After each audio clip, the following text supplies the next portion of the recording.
This is the Levels Network. I am Justin Horo, joined by my ex-under-20s teammate at the Sydney Roosters. There you go. A little fist bump to start the show, Pearcey. Thanks for joining us, mate. Just want to let everyone know the big fella Mace, he is away with Willie Tonga and Rennie Matua. They are doing some great work with the Deadly Choices crew up in Brizzy at the moment.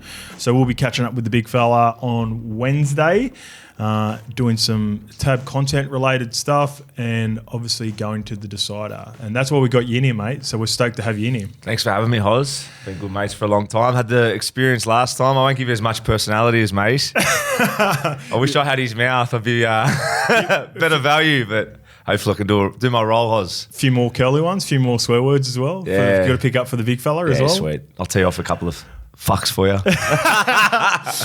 Mate, I don't know if you seen the last episode, but we started off a bit willy-nilly. We started talking about streaming. Yep.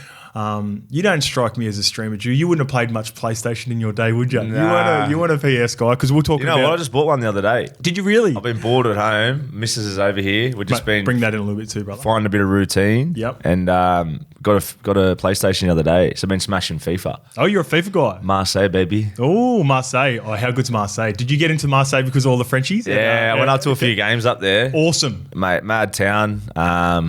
Mrs. and all her friends are a lot of them from up Marseille way. So that's their crew. So they love it up there. Crazy. What about the fans up there? Mate, well, I went and watched PSG, them versus PSG. Yeah. Did you see, who did you, do you remember who they played? Leon when I went. Leon, yeah. Big Jew, Busquets. Benny Garcia, Tony Gijo, and who else? I think little Luca Albert. Chigo's brother played for Marseille. I think he was the captain there for a bit. Yeah, he's killing it. Yeah. Samuel. Well, it was crazy when I went. There would have been 150 riot squad. Yep. Like pre-game, we've gone in to get into the game, and obviously different culture. Yeah. Getting some weird looks, and there would have been 200 riot squad, like sizing up towards all the local, like proper people throwing fire and so good, ruthless. I've still got videos on my phone of it. Yeah. We'll share some experiences after this, but I remember joking around with the boys because at the time Zlatan Ibrahimovic was playing for PSG, and I was joking with the boys that I was going to wear a PSG jersey up there. Just get stabbed. Just to wind them up. Yeah. Mate, this girl, I'm telling you, there was a girl that was heading into the stadium with a PSG jersey. Yeah. She would have been late teens. Yeah. They physically... stoned her, threw stones at her, grabbed her, ripped the jersey off. Just in front of everyone. Just in front of, but because all the flares and all the commotion's going on, all the police are in the middle of the road. Yeah. I don't know if it was still the same where you were, but the flares were going from the north end to the south end vans, and they were shooting them against each other, and the cops were all through the middle. Yeah. So no one was helping this poor girl. She's just getting stoned. And she got kicked on the ground. They ripped her jersey off. Fuck. And I'm looking at the boys. I'm like, fuck, is anyone going to step in and do anything? And it's like, obviously they didn't condone it, but they'll go, these people aren't normal. Like this isn't like a normal football match. It's crazy. It's crazy. So I remember just whoa, I'm glad I didn't wear that Ibrahimovic jersey. Oh yeah, if it's a jersey from outside, it was a PSG, proper war. and because PSG are the money team of the competition as well, everyone hates them. Marseille hate them more than anyone. Yeah. That was quite. Mate, it's hostile up there. It's a great city, but Marseille. Yeah. So you're into your FIFA now, are you? Got into it a bit, yeah. Did you play any gaming? Not much when I was a kid. We used to play a bit when we were younger with the boys, but through my 20s, not much. Yeah. But you back into it. It's probably a bad age to get it now. Yeah. Start getting addicted. Yeah, too much footy. Yeah, well now at this point of your career, depending on what you're doing, you would have set yourself up well with footy with the money that you earn over the years. So if you've got a bit of spare time, but also able to delve into a few things like this, then it's good. A couple of hours in the PS. Sit here with you a couple of times. Let's do it. Good. Let's do it. I've got this one from Daniel Robinson, mate. A big part of our show, we build it out. Our audience engage with us, and something that we're really proud of at Levels. We've engaged with our audience the entire time. Daniel Robinson, he sends us some really good messages all the time. This is off the back of last episode, mate. Best episode ever, boys.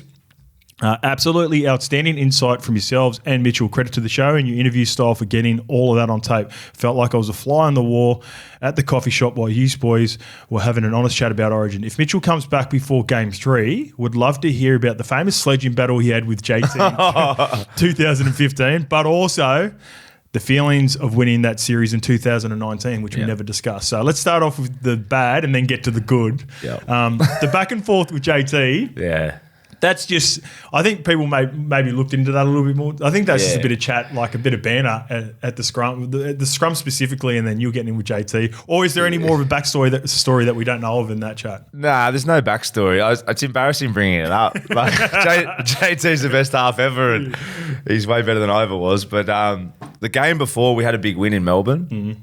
And there was a bit of banter, and it was just an Origin. It was just same stuff that goes on in Origin. They were giving us heaps of shit, and we got up in front, and we were just throwing a few sledges here and there in the heat of the battle. And obviously something's triggered JT, and then he's held on to it. They were beating us by about 50 in the decider, and man, he got me good. I had nothing to say. Even if we were winning, I wasn't going to say anything back to the king. But he said something about you're never going to get a photo with the Wally Lewis trophy. I could just see it came up on the big screen. I had 50,000 fans just booing me, and it's so good. I don't think I've ever felt more lonely. That was probably the most loneliest moment I've ever felt. Having an immortal stand over you, telling you a piece of shit. Did anyone else in and around there like have you back? Like I know Boydie was your boy. Was he thereabouts? Was Gal still part of, like, who was there to sort of help you out? Because you pretty much as a half took on that spine of doom. Yeah. The most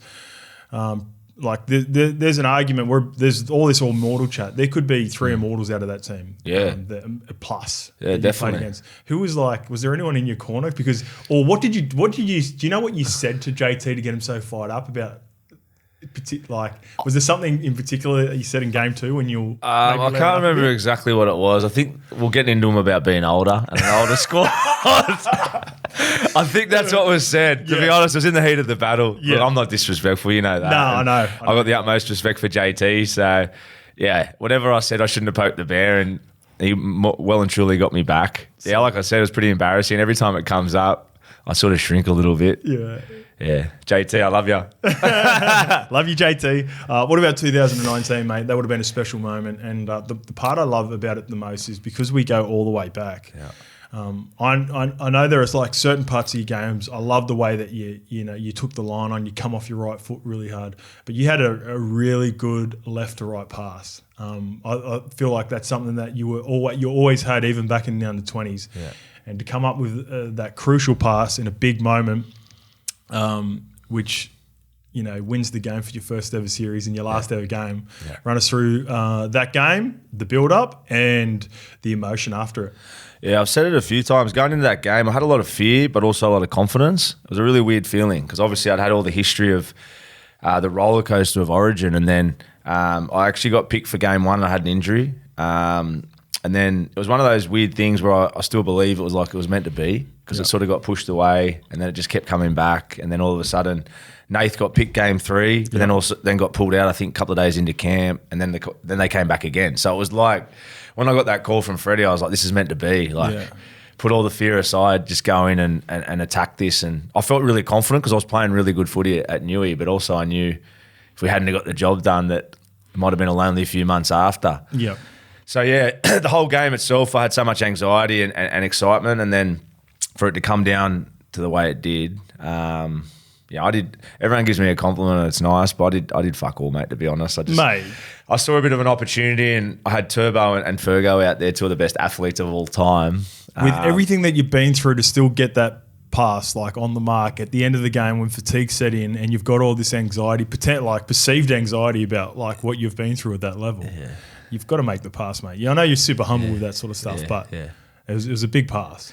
Mate, it was a good moment. It's always good, obviously, watching back the highlights and just more the feeling, as we know. You get those moments in footy you can't replace when you retire, and that was one of those games that you would have liked to win by 20, but the fact that it went down to that makes the win even more special. And I always laugh though because when Teddy showed and goed and scored, I was under the post, so that would have been. Imagine that. I know. Like we had, I do radio for SEN, and we had Hocko on yesterday talking about 2014 breaking that drought and how special that was for him. And he, injuries for Hocko as well. He could have probably played a little bit more, not only Origin but NRL. And I just remember like that moment for him is the put down. Yeah. You remember you just like put it down like with one hand. Imagine if you drop it. That's what I was like. I was watching Freddie's one. When Freddie had the charge down, he did the same thing. Yeah. It was highlights yesterday. Must have been going into the game. And it was the same thing with Freddie. He's only just got it down. Mate, how in that Underestimated that in footy, isn't it? Yeah, very. We all take it for granted, but very. it's very ugly if it goes wrong. Well, you've got to have, and this is what I said to him, like with Hocko in particular, like, he had a pretty good demeanour. Yeah.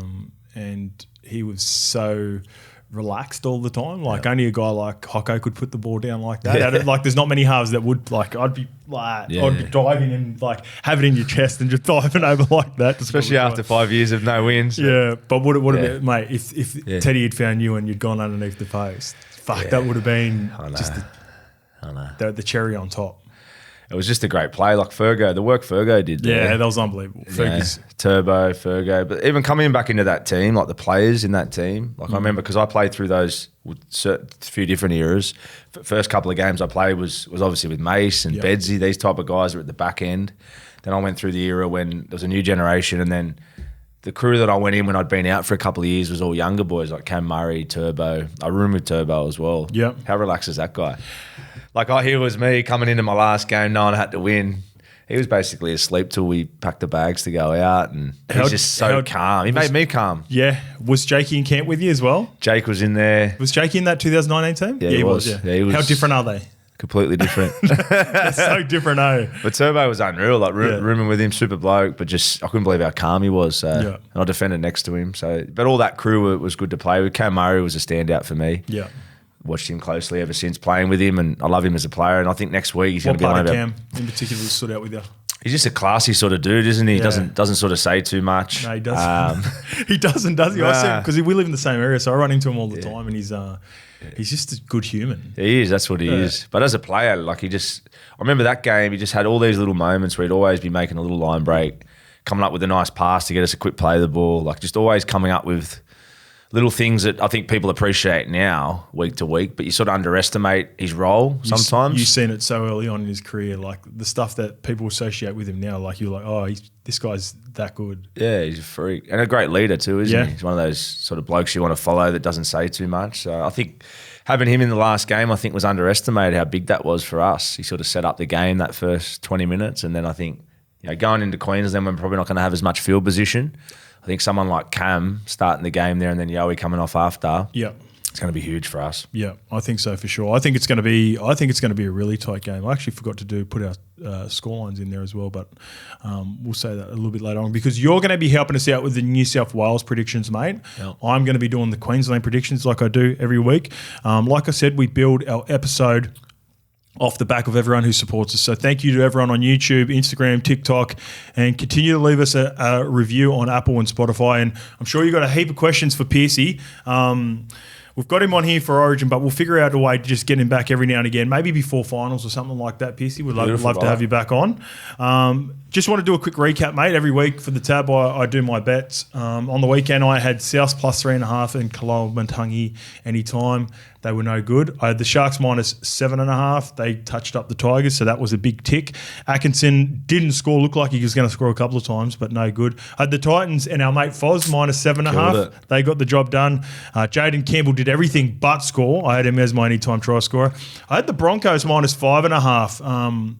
Though actually that got up. The Broncos are in. The Broncos all sorts. the guy had to beat them by more than 5.5. The Broncos are in trouble and they're slipping. I want to ask you about making the grand final in 2010, and then a slight little dip that you had the next couple of years, which coincided with Robbo arriving in 2013, sort of changing the culture there. Sea Eagles minus 8.5, big tick. Ola Kawatu scores the easiest try of his career so far, big tick. So currently down a couple hundred on the year. I just do $10 every bet, just for a little bit of accountability on the round. So as always, are so heavy there, brother. Hey, that's why your pockets are so heavy there. Well, that's why I was able to buy you a coffee, brother. As always, we want everyone to be playing safe during the footy season. So please keep front of mind what are you really gambling with, and if you need free and confidential support, call 1-800-858-858. All right, mate. We've got the BSC cans involved. They are a big sponsor, a big supporter of us. You would have known Pico and Greg throughout the years, mate. BSC. Heaps of BSC throughout the years. This is the part of the show where me and Mace give our BSC dog of the week. I'm going to give it for this week, and I want you to jump on board and help me out with it. My BSC Dog of the Week. By the way, you can find these cans in Coles right now. It's the easiest way to go and get the cans without having to go on the net, without having to go to any other shops and get them specifically. Go and do your shopping, go into Coles and get the cans. And my BSC Dog of the Week this week, Pearcey, is Jaden Campbell from the I was going to say Tennessee Titans, Gold Coast Titans. Tennessee Titans, quarterback. He had 10 runs for 70 metres, mate, but he had 3 line break assists. All 3 of them led to tries. He's 4 from 4 with the boot, which is huge. You look at the Souths and Dolphins game, kicking is a really important part of the game these days. And the part that I want to highlight the most in the last couple of weeks, pardon me, going back to the Warriors game and this game, defensively, he's improved out of sight. He's still got 5 or 6 missed tackles, and that's going to come with being in the front line, and he's clearly going to be targeted. But he's showing intent. He's like, if people, he's still going to have the odd miss where someone beats him with a bit of footwork and stuff, but he's dropping the shoulders, he's getting into his contact, he's enjoying his contact, and he looks like he could be a long-term answer at 6 for the Gold Coast Titans and a really good partner for Foz now in the halves moving forward for the Titans this year. Yeah, I suppose the risk of having someone who's a fullback to go to 6 is obviously defensively, and he's not a big body, is he? But he's turning up, he's aiming up. I think the luxury to have him as a 6 with Kieran, because Kieran plays that dominant role.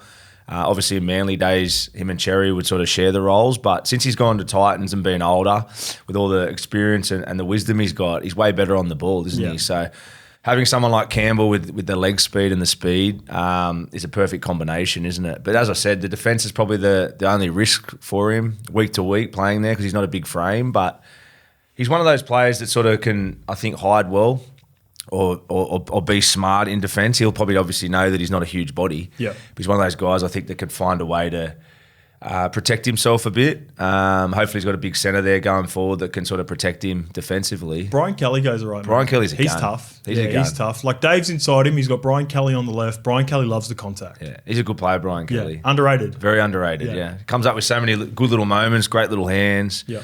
But yeah, he's been awesome. It's a good little spine that they got going on there. It's going to be interesting. Obviously, I think their transition after Kieran's going to be a big thing. For sure. With the limited halves in the game. And to be honest, when Kieran was playing as that 6 role at the start of the year, I don't think they were as good, purely because they needed Kieran to have his hands on the ball and be that real dominant player. So moving forward, they're going to have to replace Kieran because Brimo and Campbell there, I don't think are out-and-out game managers. No. But for now, it's working well for them. I think the Titans probably play, with the roster they got and the style of footy they got, the roster they got and the size they got, or the lack of depth probably compared to the top 4 sides, I reckon they play the best style of footy. Yeah. Like they really do. They ask a lot of questions. They throw a lot of footy at you. Like Des is squeezing the lemon. He's getting the best out of what he's got. Yeah. But I put a lot down to energetic team, aren't they? You might as well don't harness that. Embrace it. Well, I think Justin Holbrook did a pretty good job with them there for a few years too. Yeah. Like they've been playing, like we said, in all respect, for a limited roster compared to the top 4 sides. They get a lot out of what they've got. So it's a credit to them up there. They obviously started the season a little bit flat. They lost a few games they probably should have won. Tino affected him so early. Losing Tino so early really affected and threw him out because he's the leader, he's the captain. And it took him a while to adjust after that. Yeah. They've got something going on up there. And you can see Dez's imprint. You've obviously had Des there at Manly. No, I missed out on Des. Did you miss Des? I missed out on Des, but like speaking of, I had a chat to Foz a couple of weeks ago about him, and you're right. Got to give Justin Holbrook his flowers because he had a young, talented team that could score points, and they love playing footy. They just defensively, they just drop off last year, and they didn't know how to finish off, cap off games. With now you move Foz to half, that's a big tick towards doing that, and I think that's Desi, like the grit and determination to finish off games. I think that's what Desi is sprinkling on this team. Yeah, and it's like Jaden Campbell, you got talent. AJ Brimson, you got talent. How good's Brimson? Oh, I love Brimo. Yeah, just busy. Yeah, always in the game. I've got a question. We'll get to the Titans a little bit later on because I've got a question with Keanu Kinney, AJ Brimson, Jaden Campbell, how they best fit. But we'll get to that a little bit later on. Just want to, just before we move off Jaden Campbell, Jaden Campbell reminds me a bit of you when you first hit the scene. Like you were like 17, 18. Skinny. Little skinny.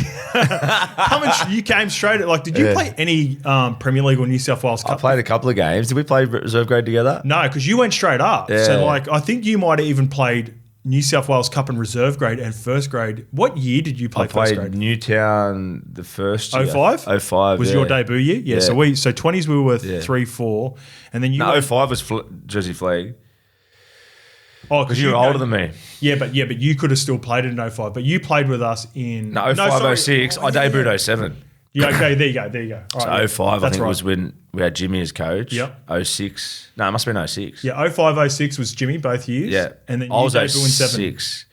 So I came I can't remember, brother. I'm just trying to remember. No, it was 05, 06. You know what? Also, we have, whenever we forget about shit, our fans will let us know. Someone will, too many head knocks, bro. But yeah, you debuted in 7? 07 debuted, yeah. Here we are. Round 2. 07. Round 2, so yeah. I think you would have played maybe a couple of Premier League games because it was probably I definitely played for Newtown against Balmain, I remember, at Henson Park. Yeah. But that was when reserve grade was hard back then. Remember how hard it was? Yeah.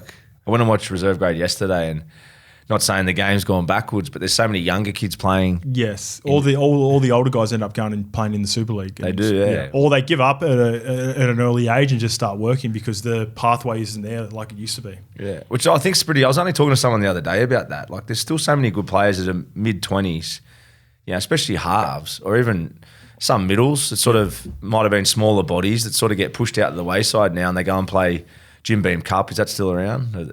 Yeah, I think it's got a different name now. I think it's Ron Massey Cup now. Ron Massey. I think it's called Ron Massey. I could be wrong again. Let us know in the comments if we're wrong. It's all right. But they're playing that sort of style of footy now where there's plenty of them that could still do a really good job in reserve grade. And I still feel like it would harden up the younger crew that is playing in those grades. Some of those guys that we come out with, and I remember the Roosters time, but I ended up playing actual Premier League, which is New South Wales Cup at Parramatta.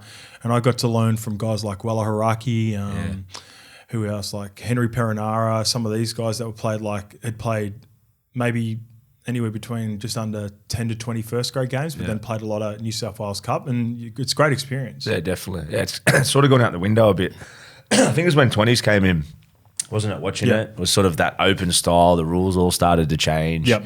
So that whole old school mentality changed. But as you said, when you were younger and you'd come in as a half and you had seasoned first graders or blokes that had played 20, 30 games, it's a great, not only for the footy, but having that leadership. You're sort of getting taught the ropes a little bit. Yeah. Now it's sort of a bit of a younger crew where you're not really getting that experience of the older boys till you go up to first grade. The older boys wouldn't really communicate with you like that as well. No. So you have to earn the stripes of the Premier, reserve graders first, and be able to have conversations with them, which made you feel comfortable for when you did go up to the first graders. You were quite unique because you were such a big name to begin with, and I remember when you hit the scene with us and would roll into first grade. There were so many high expectations of you, and you're obviously super likable. You always had a good rapport, but you still had to earn it at the Roosters, didn't you? Yeah, it was intimidating, but my mentality was just go in and train as hard as I can. But we had a big personalities at that age, didn't we? Fitzy, Mini, Wingy, Monners, a couple of nights out in the piss. Bringing it closer to everyone back then. I didn't even play with them, but they were always so good. And even Braith was part of the crew at the back end as well. I remember we used to lurk around them because if we hang out with them, give us some drinks. They might buy 10 drinks at a time. I think I was with you one night at the tunnel when they were all there from memory when we were younger. I think so. Boys, can I have a drink with you? Just whatever's left because we're on no cash, and then we're trying to party like them as well. Rico. Yeah, they were kings back then, those boys. Rico was the king. Rico still is the king. Yeah. Good crew. They were great blokes to come through with all that crew. And then I got another wave of them after. We had your man Mace, Ogre. Nate. Yeah, Brave, as you said. So there was a good crew there. Back to what we're talking about. Jaden Campbell, I love good. We just go on tangents all the time. We've got no cap on how long we can talk, so we can go as long as we want. Sweet. Jaden Campbell, he reminds me of your build. He come in. But I was bigger than him. I'll throw you. You are definitely bigger than him because he said this, right? So there was. I'm slower than him. They did he's got you for pace. Quick. He's got you for pace, but you got him for size. He said when he debuted, he was watching a clip with Brian Kelly for the Titans social media team, and they were talking about someone, I think it was maybe Vossi or Warren Smith were commentating on the game. He's only 80 kilos. And I've always said this about younger players and lighter players always put GST and say they're heavier than what they are. And then when the big boppers, they always take the weight down. 100%. He said he was 74 kilos when he debuted, so you had him covered. How big was his old man, What was your you weight reckon? when you debuted? Can you remember? I would have said 85, 86. Yeah, I played, to be honest, when I went early 20s, I was actually heavier. Yeah. I changed my diet, which is quite interesting, actually. Minnie, talking about the old boys. Yep. Anthony Minicello was a big reason for me changing my diet. Remember when Minnie went from because he had the back all-time issues. player, winning all the awards, been lunatic on and off the field, and then Minza went full paleo. Yep. So I was eating a lot of bread, pasta. To be honest, when we were younger, your rat's ass. No names. We'll go to no names. You just have whatever. You know, I'd have Maccas on the way home midweek sometimes. It's hilarious when you think back on it now. But when you're not aware of it, you just do whatever. Yeah. But I used to get drive-through on a Tuesday night. All the time. Because I was naturally fit. Well, you look back at photos and my face was bloated. Yeah. You know, you might have been skinny. But so it wasn't until sort of Minnie got us onto those type of diets that I started to change. So my weight, sort of early 20s, was actually a little bit heavier. Okay. But 17, 18, I would have been early 80s. Early 80s? Yeah. Early 80s. Yeah. You wonder how you could have tackled. Like when you look back on it. Mate, I see some pictures of myself now going, how did I play first grade? I was so like the baby fat that I had. Yeah. It's changed so much. It's fine now. Like I've still got it now because you know, like every now and again I treat myself and might go to Macca's on the way home after radio or something. But like how I played NRL footy, you can't do it now. They don't do it. If you have a poor diet and you don't look after yourself now in this day and age, you're done. You're done. They'll get rid of you. Yeah. There are some players that they've got a shitload of potential, but if you're not ticking those boxes with your nutrition, your recovery, and you can't get on the piss as much as we used to. I don't think which is a good thing. Yeah. It's a good thing. I think it's, you know, you pick and choose your times. It's created got a pretty good relationship with a couple of Storm boys, Munster in particular, over the last couple of years doing the content. And Belly's pretty specific. Like he rewards the boys, so they work towards it. And I think that's how most teams. It's worked really well for Melbourne, obviously. Yeah, the professionalism's changed completely, hasn't it? Like when we first started, you know, drinking. If you didn't go for a beer after a game, it was a bit weird. You're a nerd. Yeah. It had a bit of a hangover effect, though, didn't it? Like, where were you on the weekend? Why weren't you there? Yeah. Where nowadays it's glorified living the clean life. Good, I don't drink myself now, so I think it's great that the younger boys have gone down that path. You can't keep up if you don't. No, you can't. It's too fast. There's too much. You need clarity now to go to video sessions. You can't sort of come in for 3 days moping around. Yeah. I'm sure your Manly boys have a good crew. In saying that, it worked out pretty well for that gang. That's why our video sessions only went for 20 minutes. Yeah. Snake would be like, wrap it up. We're halfway through. We haven't, you know, when you can see the clips and there might be like 10 clips. We're like 5 through and then go, let's go, boys. Cut it off. So good. They were the best, that crew. But yeah, it is. And if you like, I'd imagine now with the experiences we just talked about, Pearce, Marseille at the start. Like when you travel, and if you follow other sports and you might watch documentaries on other sports, if you're not diligent with every part of the preparation that you do, you get left behind, or you won't maximise your potential. Yeah. And that's what these younger players are doing now, and they're paid accordingly too. Well, everything goes up, doesn't it? Yeah. They're on really good money, so they have to, and that's what they expect. All right, mate. This one's a bit of a giggle. I sort of got this one for Lukey because I thought he'd laugh at it as well. There is times that I actually think about this. So we have our BSC Dog of the Week for the performance of the week. T. Grumple. He is a long-time listener, first-time poster.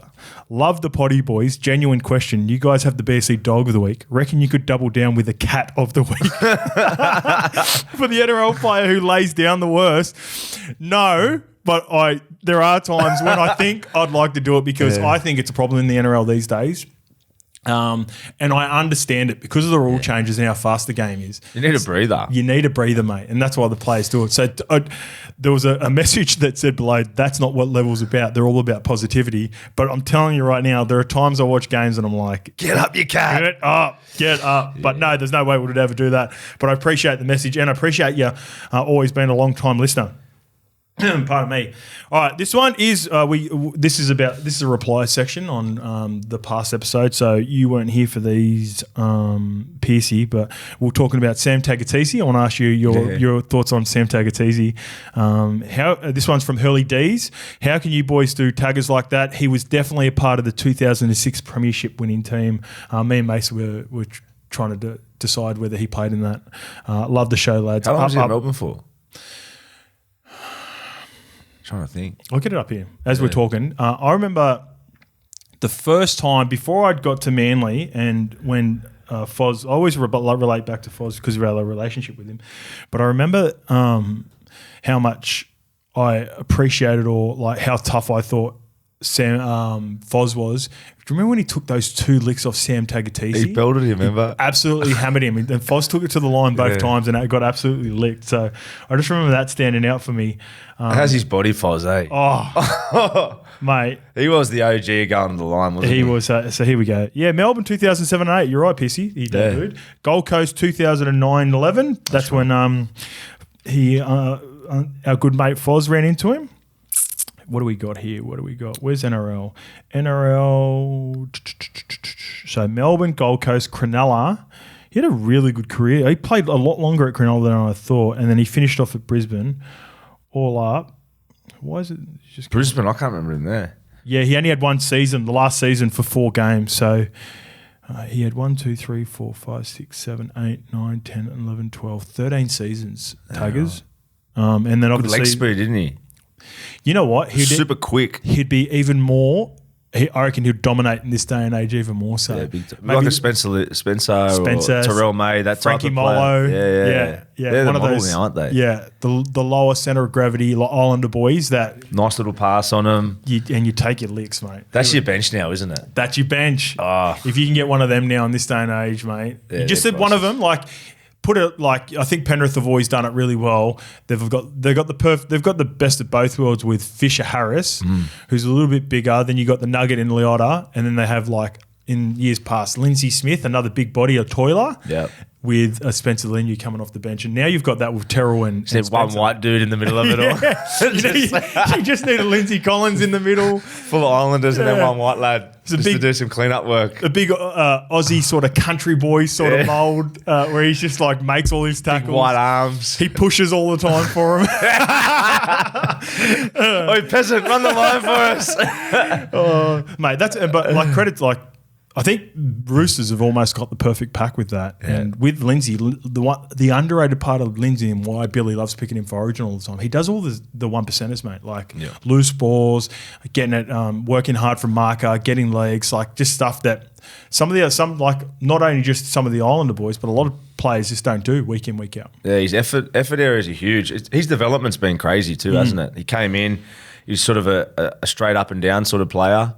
Credit to the club and Robbo, and obviously Jared, I think, has played a big part in his development too there, but he'd probably say that himself. But just the way he, just like you just Jared would say that, or Lindsay would say Lindsay would probably say that about Jared. But just his effort areas, the kick pressures, as you just said, he's turned into a great rep player too, hasn't he? Yeah. He's got a great motor. I was watching him at that Origin Live game 1, like his hit-ups off the kickoff, he was making 20 metres. So obviously, maybe the kickoffs weren't great or whatever, but it was a standout for me watching how much metres he was making off a kickoff. Well, one of the first signs about how pumped up New South Wales was when they licked him off the kickoff in game 2. He took the first. That would have been a target though, wouldn't it? Mate, they pumped him because he's obviously now with Tino out, like he's the alpha. Yeah, 100%. Cut the head off the snake and then the rest followed on. So I thought that was a credit to him though that they're going after him, right? Yeah, says a lot about you. Yeah. When you're the head on the plate, for us at Manly, we used to have that in 2013. Whoever we deemed the most important player then would go after them even more. What was that brawl you had? Were you playing that game? Nah, the Battle Brookie. Did you play that? Nah, that was the year before. That was all time. All time. Best. Like every now and then you watch footy, I wish that came. Just one. Just one, yeah. Just one, like, especially if I think about maybe like at the end of or a guy that's not going to play week in, week out, or a benchy. He's about to get a shoulder surgery or something. Someone would just take your licks. Like, I think Jai Arrow's going in for surgery. He's going to say that. He can 5 minutes to go on the weekend. just have a crack, but then it gets him at the. Oh no, yeah, it would count. Yeah, if he's injured, he's injured. Doesn't matter. Yeah, so he'd get the games while he's injured. I think it was people were blowing up about the judiciary. So we're going into. Actually, let's get to this because that aligns perfectly. This one's from That Never Goes Out, which is a fun name on YouTube. Mace, say no other sport. We talked about Graham Annesley doing the accountability with refs after the game and in a way sort of throwing him under the bus. So what's that? Explain it. I'll ask you after this. Mace saying no other sport comes out and does this next day and admits it, they got it wrong. For what it's worth, AFL also does it. But yeah, both should stop. Makes no one feel any better and increases abuse against the umpires and referees. And then another guy called Lorre Films said NBA actually come out afterwards and correct the calls they missed in the final 2 minutes, which is challengeable in the NBA. It does absolutely nothing for the result. So you might not be aware of it, mate, but Graham Annesley every Monday will come out and talk about a result or a specific result that might have got the referees might have got it completely wrong. So a couple of weeks ago, the Warriors fans were blowing up about the Jamin Salmon hit. I don't know if you've seen that on Tomato Martin late. Just thoughts on, do you like the idea of Graham Annesley coming out and basically throwing his refs under the bus? Yeah. I think it's good to have accountability. Like, I think as a fan or as a player, you want to see, if it's a big game, say for instance, use the Origin as an example. Yep. Ashley Klein, when he sends Joseph off early in the game. Yep. It's good for, I think, someone to come out and give some sort of reasoning after something like that. For an extreme context like that? For an extreme context or a try that's disallowed to win a game, 18-all, try gets disallowed, that type of stuff. I like to see that. Yep. To be honest, I don't mind it. Yeah. I don't think everything needs to get nitpicked and put them on show. I don't think that's fair. Imagine as a player if every single thing you did, the coach comes out in the Telegraph on the weekend and goes, PC, why'd you kick on the third tackle? Why'd you kick that dead? Like, wouldn't be nice. Well, they do the presses after the game. So imagine if they said, like, they had some notes written down, like, Robbo would go, why did my halfback throw the ball there? Why'd you do this? PC kicked out on the full. That's what cost us the game at that point or whatever.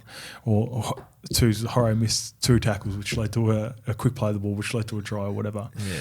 That would be, like, I understand the part of it. I'm on sort of the other side with it. I think Annesley should keep that stuff in-house, and then we find out whether the decision is right or wrong by that video referee, not video refereeing. It's like, if I fuck up in a game, I don't want Tubes to spray me at the presser, but if he sprays me at video in front of all the boys, sweet. And if I get dropped, then sweet. That's a result of me fucking up. I think if Annesley was to drop the video referees or referees for a week, that'd be an indicator.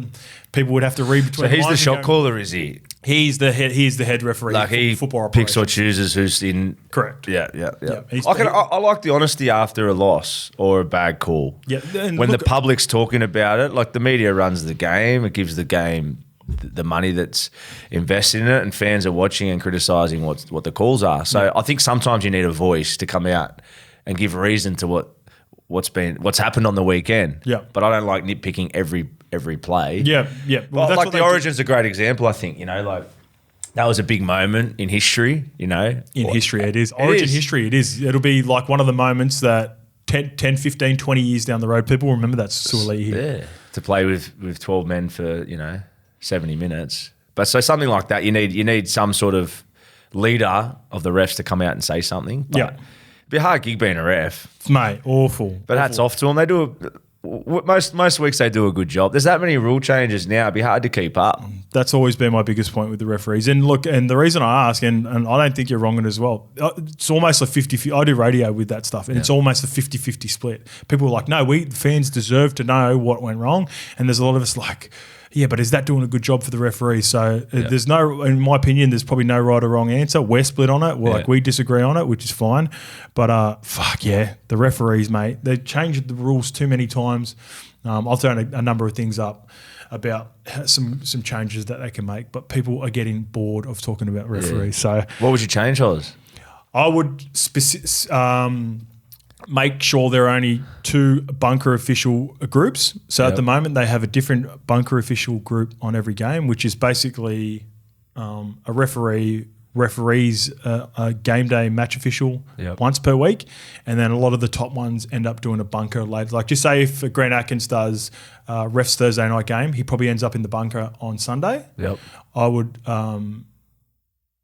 specifically have 2 bunker officials and get them to do all 8 games. So you get 4 games each. So it's consistent with the same. Consistency. Yeah. Like, because the biggest problem in refereeing and officiating is interpretation. Like, we disagreed on that part, right? We could disagree on the interpretation of the Joseph Suoliti hit. So there's too much yo-yoing from week to week. Yeah, I saw it like this, then you see it like this. Yeah. Yeah, the interpretation changes from between me to you to Mace to Lukey at the back there. Yeah. Whereas if it was just me and you doing it, 4 games each, pay them accordingly. Yeah. And then I'd also and then even bring the referees in. Like I don't think we have 8 quality on-field referees right now. Yeah. I think there are about 3 or 4 that are pretty decent and consistent week in, week out. I'd get them doing 2 games each per week. That would be my take. Yeah. The 6 again is just such a roll of the dice, isn't it? Yeah. Depending on, like you said, it can depend on the ref's flexibility. Yep.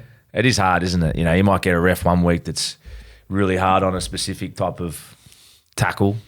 I know they all say they're the same, but it's everyone's different. So like if you it can get so much inconsistency, and it does affect your game. You get a couple of bad ones that could be 50-50 week to week. All of a sudden, it's 20 minutes down. You've had no ball. Yeah. Well, what about this, Pissy? You're a kicker, right? Yeah. Subconsciously, I'm a guy that my job was to put as much pressure on the kicker as possible. Yep. So our interpretation on a kick pressure penalty would probably be slightly different, right? Yeah. That's just the nature of the way we are. You'll probably favour more the kickers a little bit because that's something that you did. Yeah. And with me, I'm going to give them a little bit more leeway. The guys are putting kick pressure on their levels, on how late it was, because I want them to still be able to put kick pressure. So little things like that, mate. And that's just that's just one example, but there are plenty across the board. Be interesting sitting in their video sessions, wouldn't it? I'd love to. Like, it'd actually be pretty cool to sit in there and love to. Yeah. see the arguments and the disagreements. You'd hope there wasn't too many disagreements, because if there was, that's why we're getting poor results in the weekend. Apparently, I was listening to radio the other day, and it might have been Vossi talking about it, and he was talking about apparently media are invited. So I don't know if I'm that level of media yet, being a podcast. To meetings. Yeah, like you're allowed to go and you've been invited into the bunker. So I think it's like more the Fox guys and Channel 9 and like radio, for instance. But I'd love to just like be a fly on the wall and see how the bunker come up with their decisions, because sometimes I'm just like, how can 95% of people see that a different way and you guys come up with that decision? Yeah. With all the technology that you've had. It's hard to get it wrong. It should be. It should be. Most of the time. This is going to be an odd area that you're like, all right, 50-50, it is what it is. I could see it either way, but for the most part, mate. Anyway, referees, how good. Well, this is the reason we got you on. Let's get into our predictions and breaking down the game of Origin before we get into a few other things. I want to ask you about your Roosters as well. I want to ask you about any of the teams you like in the 8, out of the 8. But to kick it off, a nice easy one. How do New South Wales get off with the perfect start with the first try scorer of the game, and how does that happen for Zach Lomax? I feel like Lomax will get the first try off a kick. Yeah. I just feel like, I've said it before game 2. You and did. just, yeah. You did. You called it for a year predicted. You got that one for us. But I think tries in Origin or big games, as we know, grand finals, semi-finals, Origins, test matches, coming off tries off kicks is priceless. It's the easiest way to get over the line when you're under pressure. It's a 50-50 option every time. Especially when you got a guy like Lomax, he doesn't miss many. He's pretty good in the air, mate. You got Crichton there as well, who's world class in the air. So, and I think up there, the field position is going to be like, it's going to be an arm wrestle to be fighting over who's going to get the most field possession. We know one thing. I don't think we're going to have the luxury that we had in game 2 in Melbourne. Yep. Getting down the field. So our set plays, I think, are going to be pressured a bit more. You know, hopefully they're not, and hopefully we have a field day as a New South Wales fan. But yeah, I can see the game becoming a bit more dogfight. Yep. And I think Mitch's kicking game, which he does nearly better than anyone now, he'll be putting him on the spot. And I can see a Lomax try early in the game. I like it, mate. So Zach Lomax is paying $11 at the tab for first try scorer, $2.20 anytime. And like you said, you did predict that. Just quickly before we move off Mitch Moses, actually we'll get to that in a bit because there you go. There's a little teaser because he is coming up soon. For me, pardon me, my first try scorer, and this is more or less the style or the way in which I predict him to score, but I just think the mindset that he's going to take in this game because he was so quiet in Origin 2 and there's been criticism of him. I'm going Reece Walsh. I think he's going to be thereabouts in this game. I think he's going to attack this game. I've seen some really good signs in the Panthers game a couple of weeks ago that he had at least improved from what happened to him in Origin 2. I think a big part of him getting a little bit spooked in game 2 was the Latrell Mitchell factor. Yeah. He's no longer there. So I've got Reece Walsh for first try scorer. I think it could be a scrappy sort of try. I want him to inject himself a little bit more. He's sort of one of those guys that, like Latrell, can wait for the game out the back for the pretty plays. Yep. But I reckon Billy's going to tell him to go after this game, especially because you've got Kalen Ponga on the bench too, so he can really front load his energy, in my opinion. Yep. So I've got Reece Walsh, $13 first try scorer, $2.50 anytime. I might put a nice little multi on both of ours together. What about X Factor for New South Wales, mate? Outside of the big guns, which we'll get to, man of the match after this, who's a player that you think, is maybe a little bit underrated in this game in terms of, the price or where everyone deemed the man of the matches to be, or someone who can have an impact where not a lot of people were thinking about it? Yeah, I was going to say Stephen Crichton, but I suppose he's everyone is talking about him for what he brings. I'll say Cam Murray. Ooh, I like it. I like Cam Murray. We just spoke about him before, about what he brings, and that I think a lot of people appreciate Cam Murray's more than appreciate him now. They know what a superstar he is, but it's all those little moments he does. The start of the game in game 2, he was probably our best player in the fact that he was just getting forward, getting his nose through all the time, all those little quick play the balls, and the momentum that we were building was a lot of it was coming off him. Yeah, and him and Payne were outstanding. Payne was huge. Yeah, but you sort of know what you're going to get with Payne being who he is as well, don't you? So yeah. If you're going to talk about someone underestimated, which I don't know if he's underestimated, but all those little things he does, as a half playing behind that, it's priceless. Mitch must just love playing with him. So, and up there, I reckon he's a winner. Like he played in those series when New South Wales were winning when Freddie took over, and he was the sort of leader there. So he'll be going up there with a lot of confidence to win in Queensland. Yeah, and that little mental battle, as we know, is huge, isn't it? It would be massive. Like it hasn't been done in a while. So like there hasn't been since Joey winning a decider up there, which will be a factor for sure. So having that mindset. He's got a really good temperament, and I like it. I think that'll serve him really well. So for man of the match, Cam Murray is paying $23 with the tab. So if you think Pearcey's right, you think he could be the X factor, he was, in my opinion, 23. Very close. It's good value, really good value. My X factor, I'm going real wide. I'm going real wide with mine. And again, my 2 picks to start off with are all about mindset, and these 2 players have absolutely been rinsed the entire time post Origin 2. I'm going Val Holmes on the wing. We know about wingers for Queensland, how they can still have an impact. Yep. I think the fact that he's moving out to the right wing, his role, he can focus a little bit more on what his role is. And in this day and age, you look at what the wingers provide compared to what the centres. There's a part of me that thinks wingers are going past centres in their value for a team because they don't have to focus on defence, so therefore they can front load all their energy into their first carries. And I reckon Val's going to get in. He's going to be super keen. I reckon he's going to get in for like 20, 25 carries, carry the ball strong. He loves it off the back fence he's a nuggety sort of body. I think Val's going to be really motivated because there were people talking about Val losing his spot in this Origin team after game 2 because Latrell looked really good. Brian Toto scored 2 tries. They really attacked that edge. He maintains his spot. Maybe it's because of injury, but because of that, there's a little bit of I feel like he's playing with house money.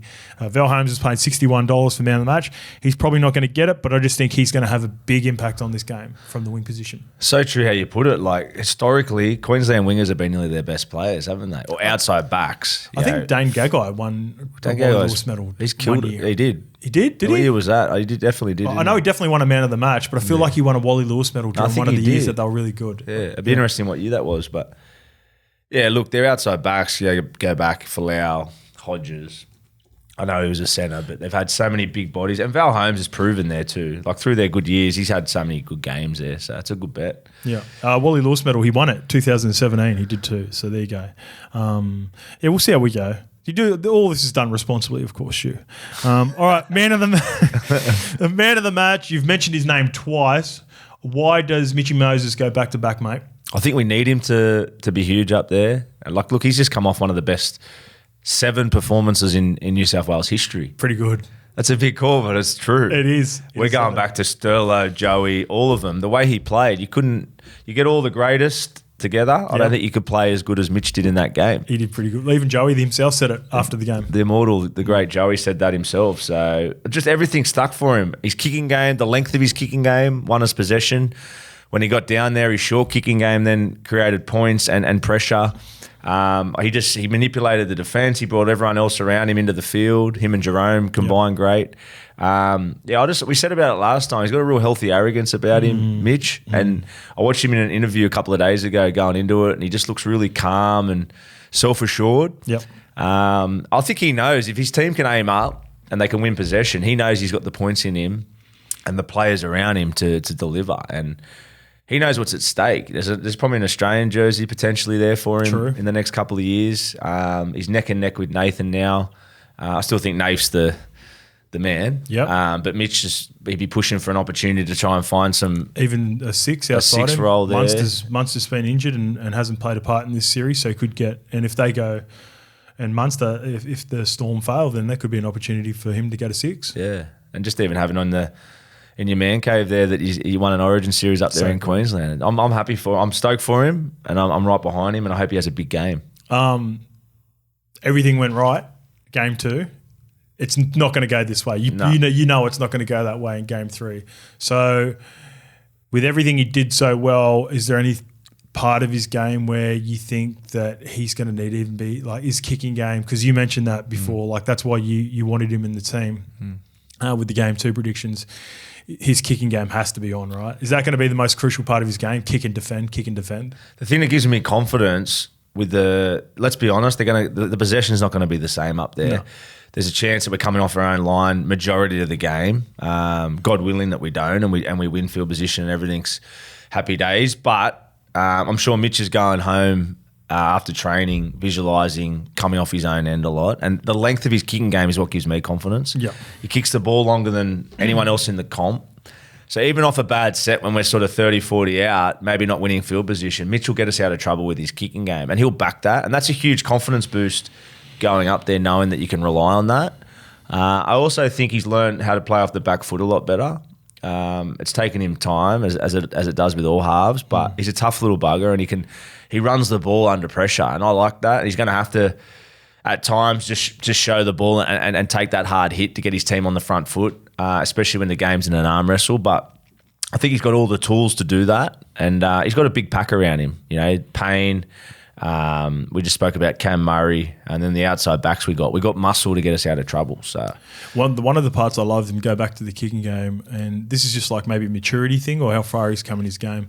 Jerome Loy has that stoppage where he takes a while to get his fucking boot on. I don't know why Ashley Klein allowed him to take that long to put his boot on. Anyway, during that time, he's sitting there late. He flows late to the left side and puts in that nice little kick. I don't reckon Mitch Moses does that of 2 or 3 years ago. That's just like an instinctual playing. It might have been a set play. Do you reckon? Jerome's 5 steps ahead of everyone. That makes so much more sense then, because I was like, what's going on here? Because when you call in the game, you're waiting for a play-by-play to call the game, and I was like, it was strange, wasn't it? It was fucking so. It was weird where Walshy was standing, like yeah. Because he sort of got caught out of position, Yeah. didn't he? It was a strange sort of. Because everyone had just dropped off. Everyone had maybe it was a strategy because maybe. everyone had just relaxed, and then he floats back and goes down the short side. Bang, beautiful little kick. Jerome's too smart. Too smart. Chestnut checkers, baby. Yeah. All right, my man of the match, and I think he has been Queensland's top 3 for both games.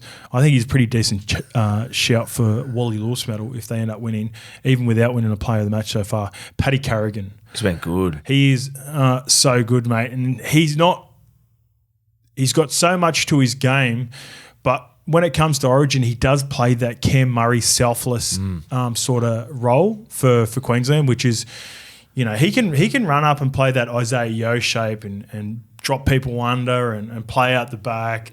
But when it comes to Origin, mate, he just rolls his sleeves up, goes forward, makes his tackles, is aggressive. There were a couple of players in particular for Queensland that were just getting wristled.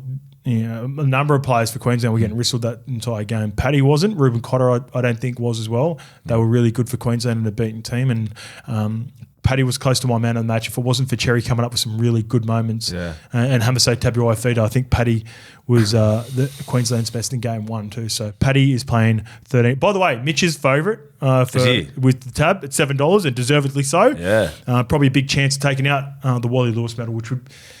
Imagine if he gets that. Oh, Wally Lewis medal, Suncorp decider. You talked about putting that in the trophy room and in the man cave. Unbelievable. We spoke about Paddy Carrigan. He does everything so easy, doesn't he? He does, mate. You spoke about Rico before. Yeah. I know he's a different player. Rico is a bit more of a edge runner and that. But I know exactly what you're talking about. That real fluid, the way they moved across the field, underestimatedly tough. Reliable. Good-looking bloke, so you don't sort of think that they're glamorous. Supermodels. But you underestimate their toughness when they're... Yes. But he's so tough. But he does. He looks effortless. He never looks fatigued. He never looks... Mate, have you seen the clip of him with the mic on? No. Fox did a really... I think they've done him twice now. He got mic'd up. And you would have seen Mace's one back in the day, right? So they did that. Fuck, cunt, fuck. They did that with Paddy. So funny story on that quickly, right? Yeah. So Mace did that when he was playing at Newcastle against the Dragons, right? He goes, remember when he was famous? He's like, where are all your middles at? Where are your middles? You got no middles. We're rolling out. Right? So he gives it to him. Like Tyson Frizzell's in there. Yeah. Joel Thompson, I think, is a part of that pack. Maybe Jack DeBellin or whatever. But they're all young at that point. We played the Dragons the next year. You got rolled. They come to Manly. They absolutely bashed us in Wollongong. That Hammer Mace. It was off the back of that clip. Like, mate, they come, not just Mace, everyone got it. Mate, they were so fired up. And it's because they were embarrassed on that mic'd up from the year before, for sure. Playing it in preview. Just 20 minutes. Paddy Carrigan, he's never out of breath. If you get a chance after this, see if you just go on YouTube, or I'll show it to you after that. He's just like, mate, the way he communicates through the middle under fatigue is outstanding. There's a number of players I'd love to play with, especially at this level, but Paddy's right up there. So Paddy Carrigan is $13 for man of the match, and he could be another shout for the Wally Lewis medal if Queensland were to win. All right, mate. What's the scoreline for New South Wales? Do you anticipate another 13 plus? It's been 13 plus either way. Do you anticipate it being like that, or do you think it's going to be closer? I think 22-20. Not that means much, does it? That's just an opinion. You got 1 to 12 at the with the tab at $3.50 for a 1 to 12 margin, and I'm going 1 to 12 the other way too. So explain why you think it's going to be a close game for New South Wales. Yeah, that's just purely off the history, and I don't even know if it's got any relevance to history. It just makes sense for me. Just when you ask me, 22-20 just seems like it'll be a tight. For me, it'll be a tight game. Yeah. It'll come down to moments, as it always does. It's going to be a great battle. Like Cherry and Mitch, the way they control the game with their kicking game is world class, isn't it? As good as we've seen over the last sort of 10, 15 years. Obviously, throw Nathan in there too, but they've both got great knacks at swinging momentum, and I just feel like the scoreline's going to be close. Both teams are going to be fighting their way out of trouble. And it's going to come down to those two players who can swing momentum at the right time. And I just see a late penalty or something like that. Crystal ball. I like it. Yeah. Well, I'm with you, mate. I'm going 1 point. 1 point. I'm going 1 point. I'm going. My man, DCE. Yes. DCE with the game winner. I've got Queensland 1-12 at $3.40. I've got 19-18 because both teams can kick the ball. Like conversion are really good at converting their tries as well. I think it's going to be... Lomax doesn't miss them. Lomax is on fire at the moment. He went from kicking at 60% when he got dropped at the Dragons the year before. Is that what it was? Yeah. He was awful. He was... Yeah, right.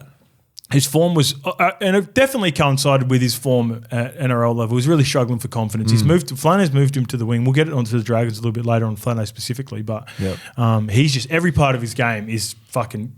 Oh, he's a freak. He's so confident in his game right now. I love him as a player. Yeah, so do I. Like you talk about the big country white boys. Yeah. He's that plus all the rest of it, but he's just so strong. You underestimate how big and strong he is. Like he'd be 6'3". Is he? Yeah, right. Yeah. 105 kilos. I reckon he's 100. That big? I reckon, yeah. Yeah, right. Like, and muscle too. Not like a bad 105. Nah, athletic, like big arms and just, he's a gun. Yeah. But just the effort he does, those ability to catch high balls. Yeah. Not even just in good ball, but he's I've seen him for Dragons chasing 20 metres. Yeah. Sprint. Flat out sprint, get the right coordination to get up over the fullback, or sometimes bodies that are bigger than him as well. Yeah. Well, he made he made Murray Taulagi look average. Yeah. In 2 Origin games now, jumping over top of him. Easy too. And Murray Taulagi's fucking really good in the air, but he looked like a kid. He's a machine. Anyway, must just be in the backyard every day. Mate, South Coast boys, you talked about tough South Coast footy, Illawarra comp. Yeah. That's how they breed him down there. He's from Wagga, is he? Oh, is he? So is that further south? Where's Baz? Tamora. I think he's from Tamora.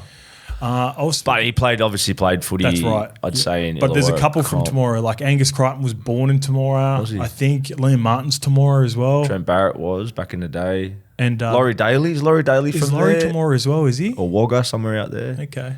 Yeah, they breed him tough down there. Yeah. It's tough. Were you playing those conditions in like freezing cold conditions as a kid growing up? It's got to battle harden you, isn't it? For sure. It's so cold down there. Yeah. All right. I've got DCE with I've been calling this for a while. Actually, I've wanted DCE to have this moment. There's part of me that thinks this could be his last series. Yeah. At the start of the series, I didn't think that, but the more it's gone on, I think he's the most clutch player in Golden Point history. He had that against the Cowboys. I think he kicked his 7th or 8th against the... He must have kicked a lot of... How many has he kicked in his career? Ooh, it'd be close to 40, I reckon. He's kicked a few off his left foot. It would be. He's probably played in a few of them. His fake right... To the left. Kick left is one of the most skillful parts of anyone's game that... like to do it in moments and kick field goals like he has. He's the most unorthodox player, isn't he? But knows exactly what he's doing. Yeah. Just can come up with stuff off either foot, off balance. I always said Foz was the half. He was the 6 when we played together early on. Yeah, was that more the dynamics when you were there? Here we go. Field goals. Here we go. 28 field goals. That's fucking a big number. So what was the only 2015 was a stinker of a year for him. Fuck. Yeah, that was a low. Oh no, they still went all right. No, that was us. Yeah, 16. So he didn't kick one that year. We won 11, lost 12. Fuck yeah, we come close. We left our run too late. Anyway, imagine that fake right, kick left in Origin to win 1918. You might have just manifested that. All right, mate. That's all the Origin stuff. Really appreciate all that stuff. You're inside for it. We'll see how it goes.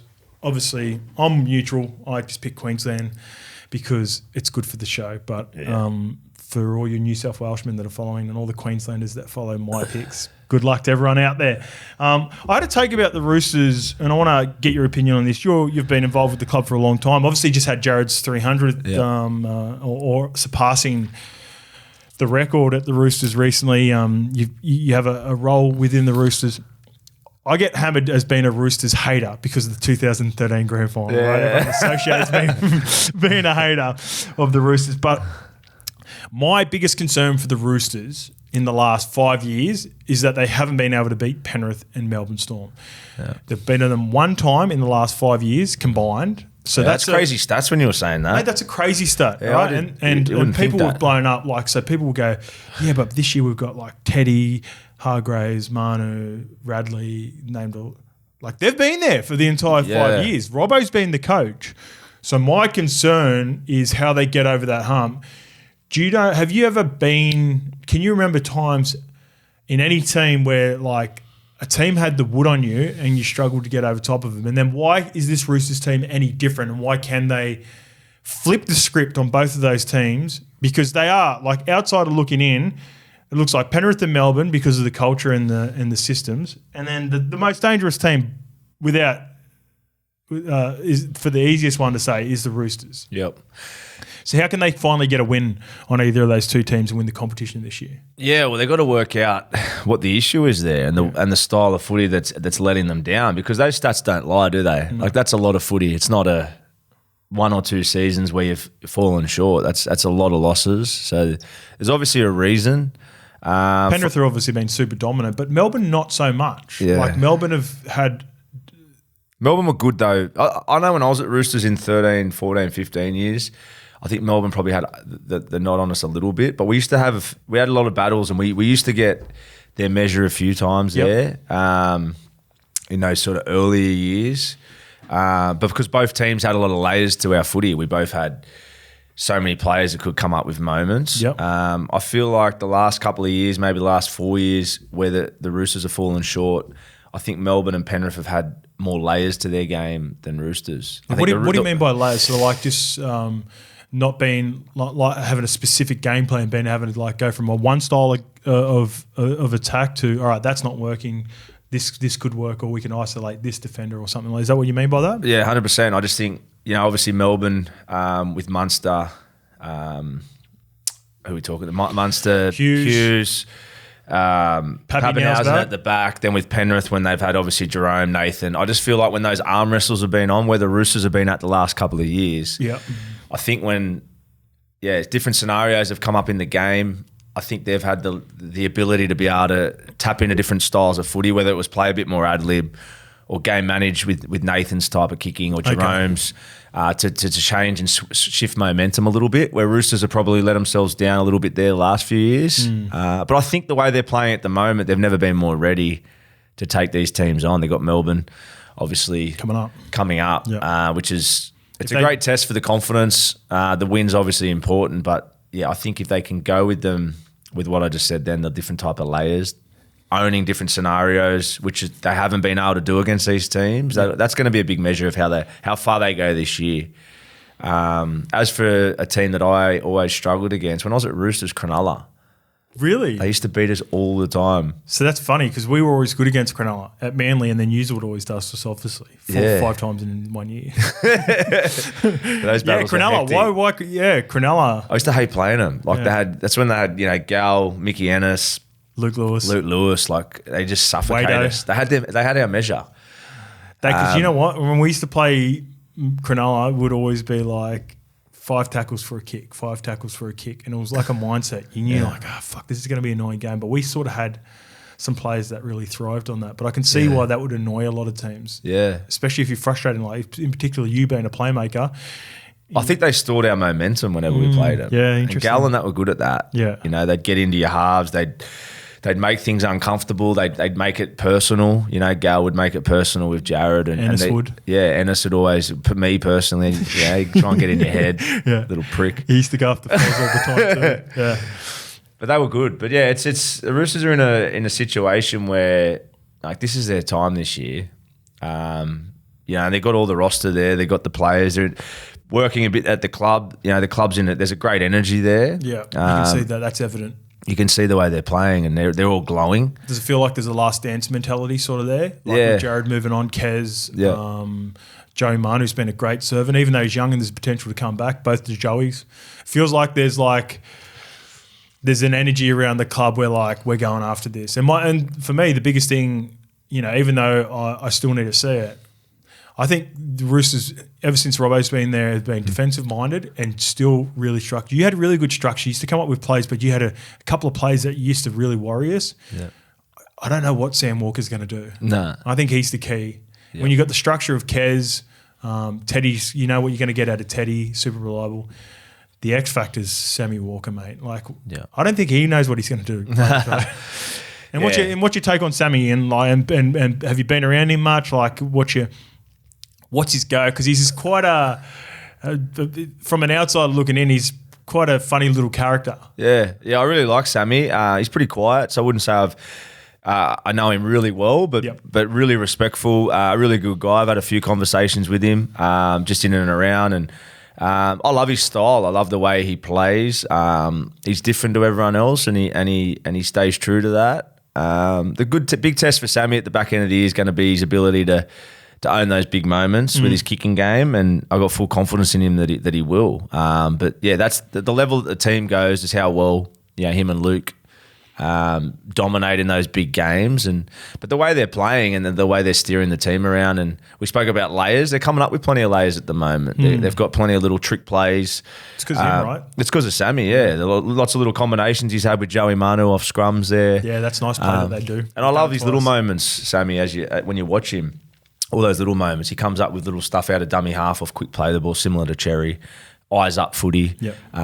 You can't underestimate that sort of stuff in a big game. And if the Roosters can complete high and Luke can kick them to corners really well, and Sammy's doing those little moments of magic, it could be the difference. Could be, yeah. They're definitely the scariest team, for sure, for the big dogs, for Panthers. Like, at the end of the day, you've got to beat the Panthers. You've got to figure out a way to beat the Panthers. And Sammy's been there for the last 3 years. When's Nath back? Apparently Nath's back in a couple of weeks. Ooh.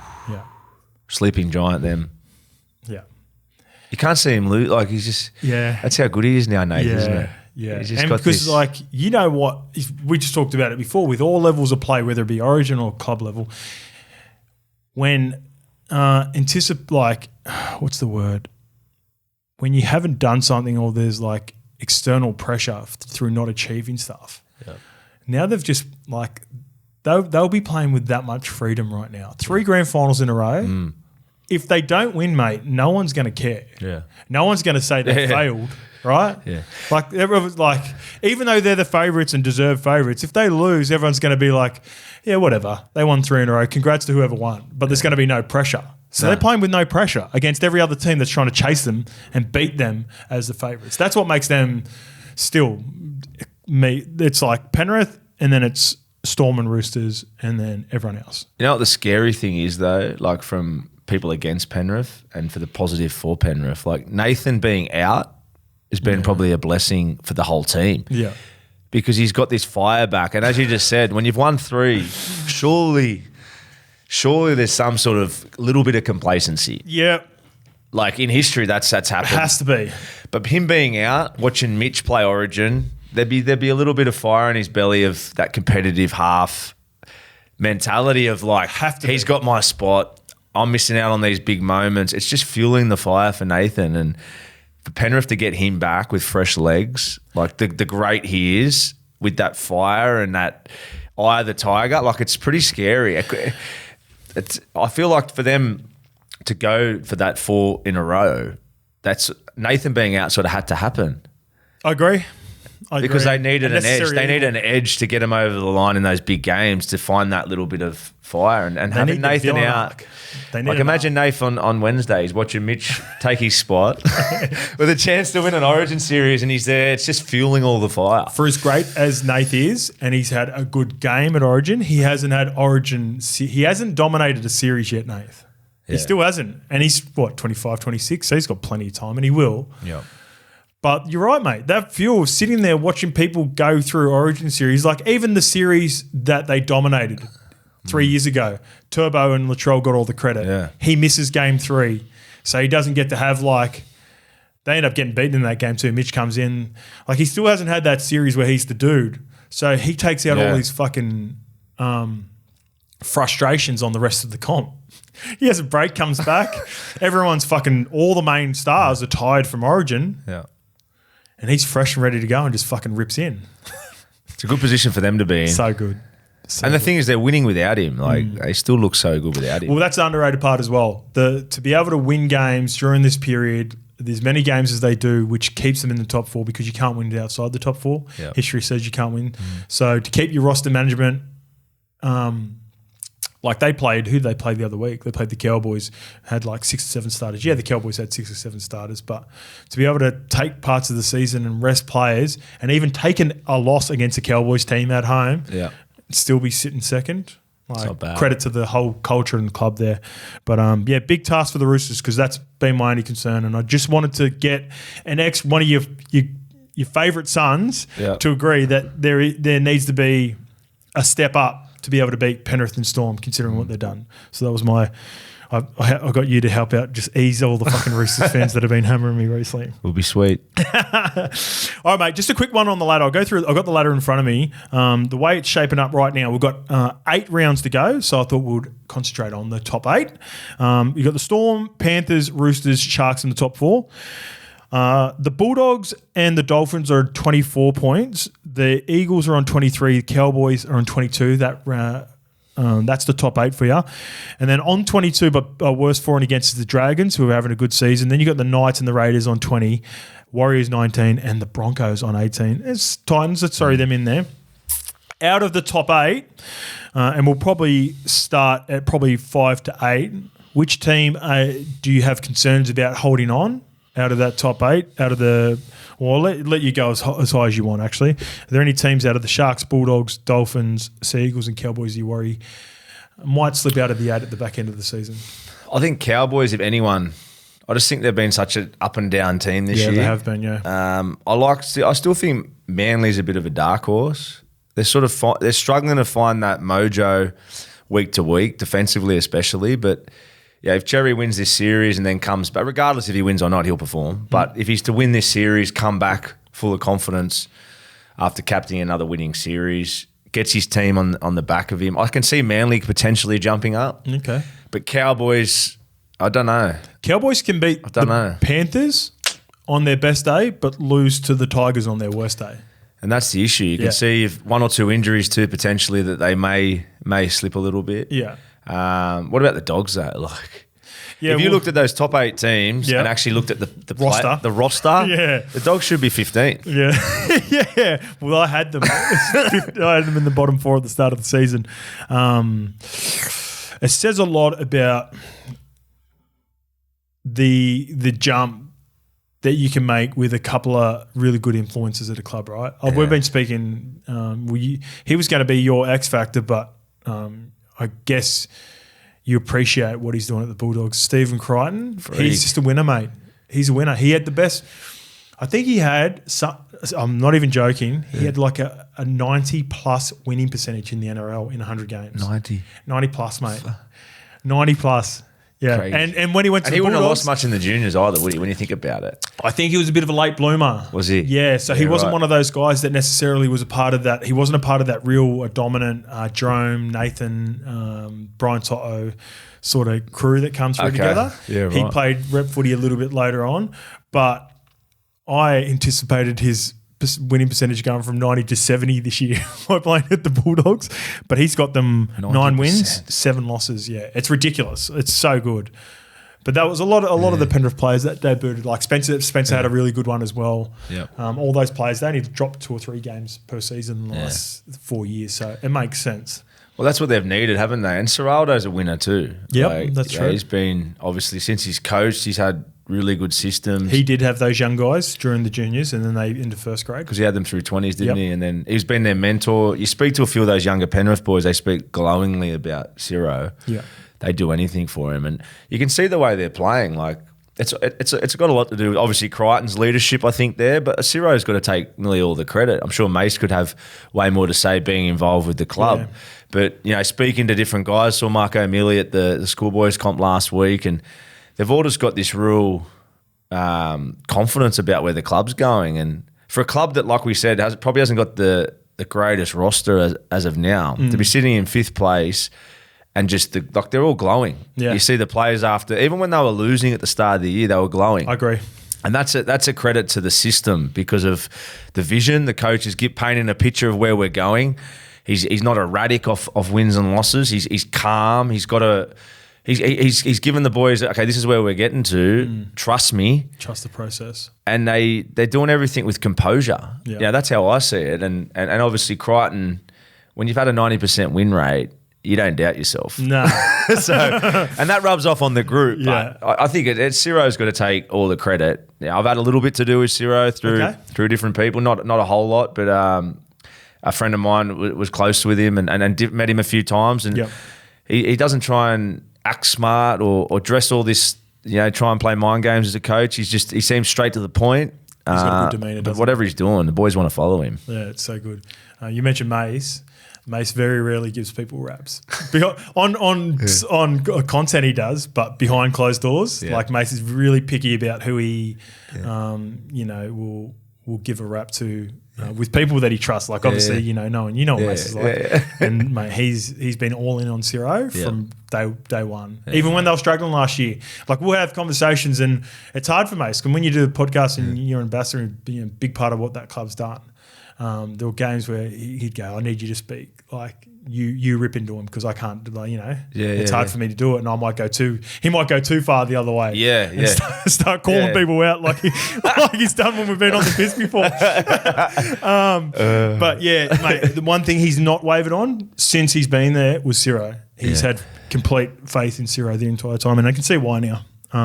But like you just said, like we said, the players are glowing. Yeah. And even when they were losing, they were still connected. And I reckon that's such a big thing when you watch a team, wins or losses, that you're together. Connection's a good word. Yeah, they look, and you can't fake that, can you? No. Week to week when you're on television and you got eyes on you all the time, you can't fake that. Yeah, and you can fake it for a week or two, but not for 2 years. No. And they're potentially where they get to. It's got Penrith written all over it. The next couple of years, they need a half. They need another big front row, I reckon. They're trying to get you out of retirement, mate. Yeah. I can't walk to the gym without blowing. You said it's 100 metres to go to the gym. That's why I've been screening your calls. All right, we'll get in the gym soon, we need to mate. get there. August, bro, we're on. Let's go. How's your running been going too, by the way? You been running much since you've been back? I've done a few, yeah. I need to get into it, so August. I'm doing the City to Surf in August. Yep. So nice, mate. At this rate, I'm walking it. Heartbreak Hill. All right. That was really good on insight. All right, let's get into the games. I just got a few notes from the teams that played on the weekend and a few questions for you. More generic than what we normally do for the breakdown. The Dolphins 36 defeated the Rabbitohs 28.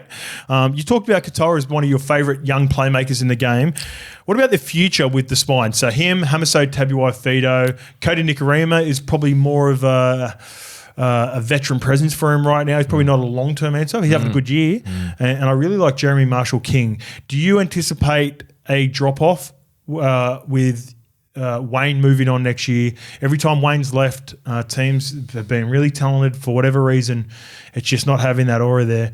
So how do you see the Dolphins moving forward after this year, and in particular Katoa and his development? Well, it's a fear, I think, of Wayne moving on, and he's done it at every club he's gone to because of his presence. Yeah. I think the only worry is with the drop-off with Wayne's teams always compete. They always do all the 1%ers week in, week out.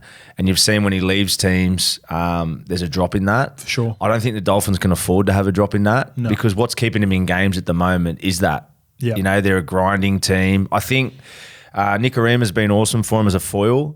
I think if someone was to come off the market like a superstar in that type of role, there's not many of them.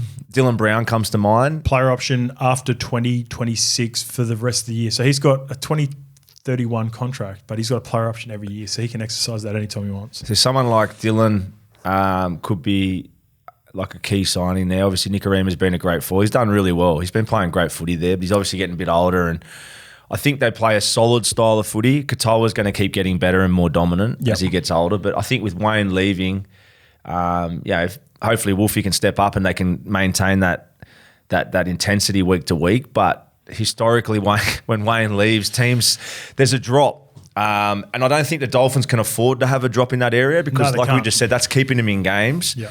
But if best case scenario, they can keep the intensity that they've had with Wayne, I still think to win a comp or to go that next level, they need maybe one out-and-out superstar in one of those key positions, which I think's the 6. Because Katoa I love. Hammer's obviously Hammer. Yep. And Nikorima's a foil, but I don't know if I can't visualise them winning a comp with that spine at the moment. Yeah, that makes sense. Imagine if they got Munster a couple of years ago, right at the start. You get him, sign still delivered. Yeah. They would be, and you know what? At the start of the year, there are 2 players that I absolutely love there as well. Is Tom Gilbert and Flegler. Like, imagine if they were playing. Gun. I love their centres too. Herbie Farnworth and Avril. Guns. Herbie Farnworth is similar to Jerome Hughes. Yeah. He doesn't get the credit he deserves because he doesn't play Origin, because he plays for England. Yeah. And Jerome Hughes doesn't get at the end of his career, the way that Hughesy is perceived will be different to Cherry, be different to you, be different to Nath, because you all had your Origin moments, for better or worse. Yeah. Which gets more publicity. Correct. So Jerome's one of the most underrated halves in 20 years. Easily. Did you play? No, I never played with Hughesy. No. I don't think he was. It took a while to get going as well. I think he played a game at the Titans and a game at the Cowboys and Titans. Before It was fullback too, wasn't fullback, it? yeah. He's so underrated.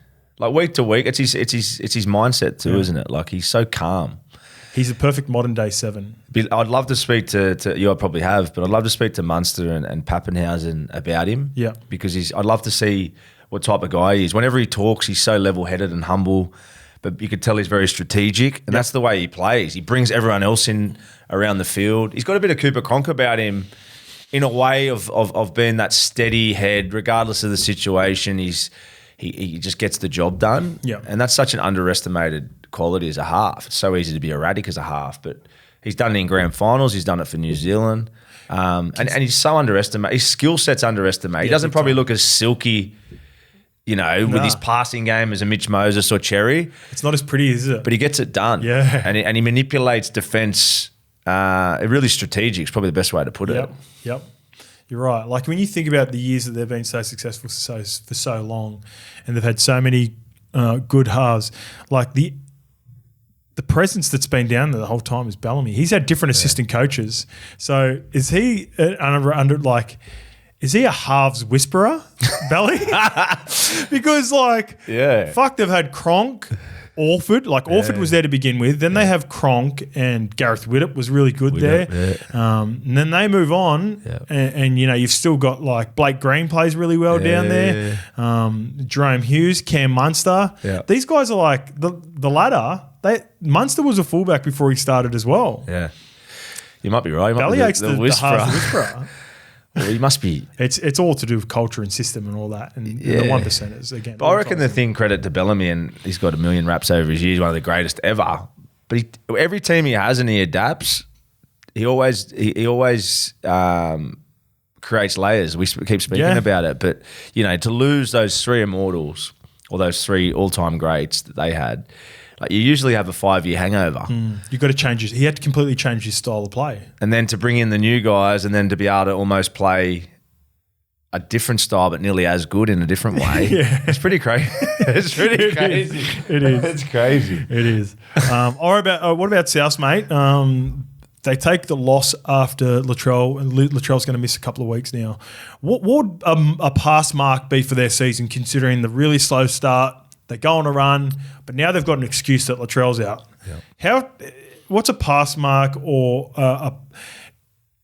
obviously making the top 8 would be great. It's going to be really hard from where they are now on 18 points behind the Titans. So on the same amount of points as the Titan Broncos. But what's a good finish with South with 8 games to go? Yeah, it's just Cam Murray's back. Jack White and Cody Walker have been really good in the halves as well. But they've still got limb. Look at their roster. Respectfully to Richie Kenner and Tane Milne in the centres. Yep. Jacob Gagai's a journeyman playing on the wing. Dry Gray, he's a little goer. Yep. He's going good, Gray. He's going good, isn't he? Yeah, he's busy. You love to see what they did in pre-season because they looked so unfit at the start of the year. Yeah. For the expectations we had, they looked so fatigued. So there's obviously some issues going on there. But you're right. They look back to their silky best. Walker's coming up with some really nice plays. Those left side shifts are starting to come back for them. Jack Whiten's, he's the man, isn't he? I love watching him as a player. Tough, mate. So tough. Did you ever play with Jack at Origin? Yeah, played Origin with him. What was he like? Because I've met him a couple of times just off the field. He's a legend, but fuck, would have been mad to play side by side with a guy like that. Yeah, he's one of those guys you just want to be at the pub with and on the field with, you feel safe around him. I only had a little bit to do with him, but he's got that sort of presence about him. Yeah. I think he can throw punches pretty well too. But he's just such a good player. I love Jack's energy. Even when they were struggling, he was always positive. I agree. he holds that team together, I reckon. And he was trying his backside off. It was just he was making errors, but he was trying his ass off during that period when they were struggling. Yeah, he doesn't get bogged down with errors too, does he? But yeah, they could go on a dream run on the way home for sure. It's just a bit disappointing, and I'm sure they're probably kicking themselves that they let the season slip at the start of the year. When's Latrell back? I think he's got a couple of weeks. I reckon if you probably agree with this. I reckon if they go 4 from 8, finish about 12th, 11th, that'll be a pass mark for everyone involved. Who's coming on next year? Who have they got next year?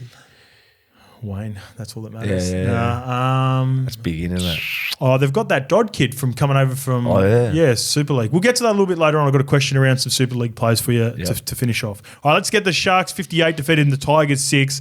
We talked about a blessing in disguise for Nath all this time, coming back at a critical part of the year, being injured or suspended at the back end of the year. Do you think the injury to Hines can be a blessing in disguise for both Nico and the Sharks? It's an opportunity for others. I thought Braden Trindle was really good in the win against the Tigers. It feels like you've been through it. You've been through a lot, and I talked about the advice that you'd give him. He's had a rough couple of months. Form, origin, now injury, and that calf injury I think that was giving him some dramas. Do you reckon a good refresh for the Sharks? They're still in the top 4. Yep. For Nico and the Sharks will be beneficial for them at the back end and finally getting that finals win? Yeah, definitely. I think Nico needed it. I really feel for him. It's his first washing machine he's been in. That's the best way to explain that origin roller coaster. That's what it feels like. Yeah, well, he's gone from the most loved bloke in the game to just everyone trying to turn on him. His own state turning on him. Everyone just turned on him. I think for him, sometimes injuries come as a blessing, don't they? It's not what you want to think like, but I think in this instance, like you just said, they're still in the top 4. They're still in a great spot.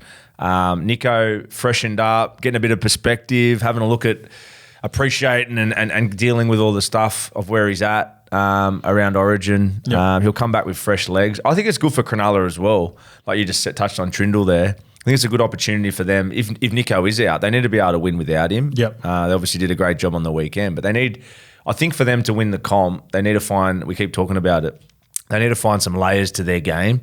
They're a great front foot team. Yes. Nico's on the front foot and everything's working well for them. I think the games they've lost this year is when the teams have thrown a bit of a curveball at them. Yeah. So maybe a different voice there for a few. They've only got the power game. That's it. Big bodies. They've got a stacked big body bench, but then plan B, it doesn't look like they have a plan B. I think maybe Trindle in there for a bit, adding a little bit of something different could be a good thing for him. And then when Nico comes back, you know what he's going to bring. But yeah, for his own mentality, it's probably the best thing that can happen to him. And he'll be watching Origin as well, like Nathan, and watching and being a bit envious, wishing he was out there. And for sure. Yeah, he'll come out of this better than ever. It's his first experience. Everything's been sort of dreamy for him. To his credit, like he's had a great run. He's delivered on the field at club level. Everything's been smooth sailing, and then as we know, careers aren't like that. So this little rock bottom for him, if you want to call it that, this little setback, probably the best thing for him. Yeah, I agree. Well said. All right, the Tigers. Have you ever been in a team that's been out of contention this far out? How hard is this going to be? What would your message be, as just say, if you're a captain of the club, or Benji Marshall? Because these last 8 weeks are going to feel like 80 weeks. Yeah. And what's the mentality? Have you been in a team where? I mean, we had it at Parramatta one year where we were out of contention quite early. I think it was 2012. What are you playing for at that point? Are you playing for the next season? Are you trying to find reasons to play for your teammates? Are you playing for the coach? Like, what's the mindset when you're out of contention this far out? I had it in 2009. Mace would be able to vouch for it too. It was the same thing. It's a hard slog, as you know. Like there's nothing worse. You rock up to training and it's hard to be positive. I suppose the Tigers are in a different position because I suppose it sounds pretty bad, but they're kind of used to. Yeah, you're right. They're sort of used to this. Like they haven't made finals in what, 15 years. But some of the younger guys are going through this for the first time, specifically Lachlan Galvin. And then you got guys like Stefano, who you're right, who've had it for the last 3-4 years and probably getting over it. That's why he hasn't extended there. Yeah, which is it's hard to sort of pinpoint it and have an answer because it's not as if they've come off a really good year in finals and then they've had a drop. That hurts a bit more sometimes. Well, gotcha. I'm sure they're hurting. Yeah. But I know that when you've had success the year before, it's sort of, you're trying to search for answers, aren't you? We've been in those positions where you're going, what's happened? And there's a lot of soul searching from the coaches to players, where the position the Tigers are in, it's hard to pinpoint whether they're going for a rebuild again or that, like, where are they at? Like, I think everyone's scratching their head asking the same questions. The thing that disappoints me with the Tigers is just no improvement defensively. Like, if you had to seen some sort of, you look at use the Dragons as an example. Yep.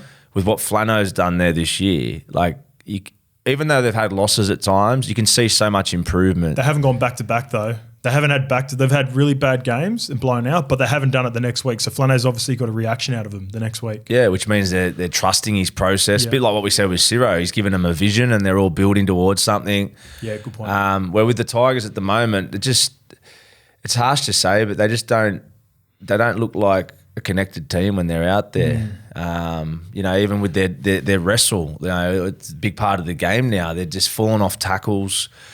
Physically, they don't look in the contest for 80 minutes. They'll do 10, 15-minute spurts and then have this horrible 5, 10-minute period. I watched them against the Roosters a couple of weeks ago when the Chooks had a huge win. Like the first 10, 15 minutes, I thought the Roosters were going to get their pants pulled down. Yeah, so did I. 5 minutes later, I looked at the clock and it was 16-0 to the Roosters. It's like, where's that gone? Yeah. So there's an issue there around resilience. I'm sure Benji's trying to drive that. But I got one for you. I was with Ciro a couple of weeks ago at the Mick Fanning Golf Day. Ran into Toddy up there too. Like he had a good chat about what you guys are doing. But I ran into Ciro and he said one person who's been really good for him he comes from a defensive-minded background. Jason Taylor's been really good for him. Had no relationship with him. JT's awesome. And JT is completely different to who he is. And he said it's been great because some of the shit that he tossed up, he'll go, that ain't it. But then other stuff he's like, I never thought about that. You need that. So I reckon Benji needs that. At the moment he's got Robbie Farah, Chris Hyington and John Morris. He's played with all of them. He needs a guy defensively, from what you're talking about, to come in and go, someone who's never had anything to do with, I'm not even going to touch that. I'm going to show some trust in you. You take care of that part of the game and I'll take care of the attack. I think that'll work well for him. Yeah, he needs they need some presence. Like if you look at a culture, we can only speak from experience. When you're at Manly in your defensive days, you could obviously vouch on that. When I've been in teams that haven't had a leader that's defense mentality or that real steely type of leader from the top, it filters through the whole team. For sure. The Tigers had that. Get away with something, you will. You do, 100%. Well, players are cunning, aren't we? Week to week, it's so hard to get up, with that defensive and that all the 1%ers. It's so hard. Footy's hard, and you need for whatever, it comes from the top. Benji's saying all the right things, and he's obviously he's courageous. Hats off to him to take on that role, and I'm sure he'll turn into a great coach. But at the moment, he's not getting the response he wants off the group. It's as simple as that. And you can deal with a few immature decision-making things with young Galvin and a few things that they've got. You can deal with that. That happens all the time at every club. But you want to see some connection, and you want to see defensively they're improving. And in arm wrestles, you want your team to be improving in arm wrestles. And at the moment, it's a roll of the dice if they're going to concentrate for more than 20 minutes. Yeah, and that shows because they're the most sin bin team in the competition, 14 in the season. So when Uppy pretty harshly got done on the weekend, 14 is a high number. That's massive. All right, mate. The Titans 24 defeated the Eels 16. Our mate Fozzie extends for another year. Let's speak about that. Let's talk about his journey. He's about to play 300 games in, I think, 5 games. Yep. And, it's a funny look. If just touch wood, hopefully I don't jinx him, our old mate. But it looks like it'll be down at Wollongong. Yeah. That's where Ches played his 300 last year too. That's weird, eh? I actually spoke to Kieran yesterday about that. Yeah. Let's try and get to the game. We'll have to get down there. I'll be keen to go down and watch it for sure. But honestly, what a soldier. Like the thing with Kieran is, and we knowing him, he's just so intense. And like you couldn't have a better leader at the Titans for a side that's trying to find their way, for a side that needs a leader to show them the ropes. Yeah. For a guy that's been there and done that, you could not get a better character.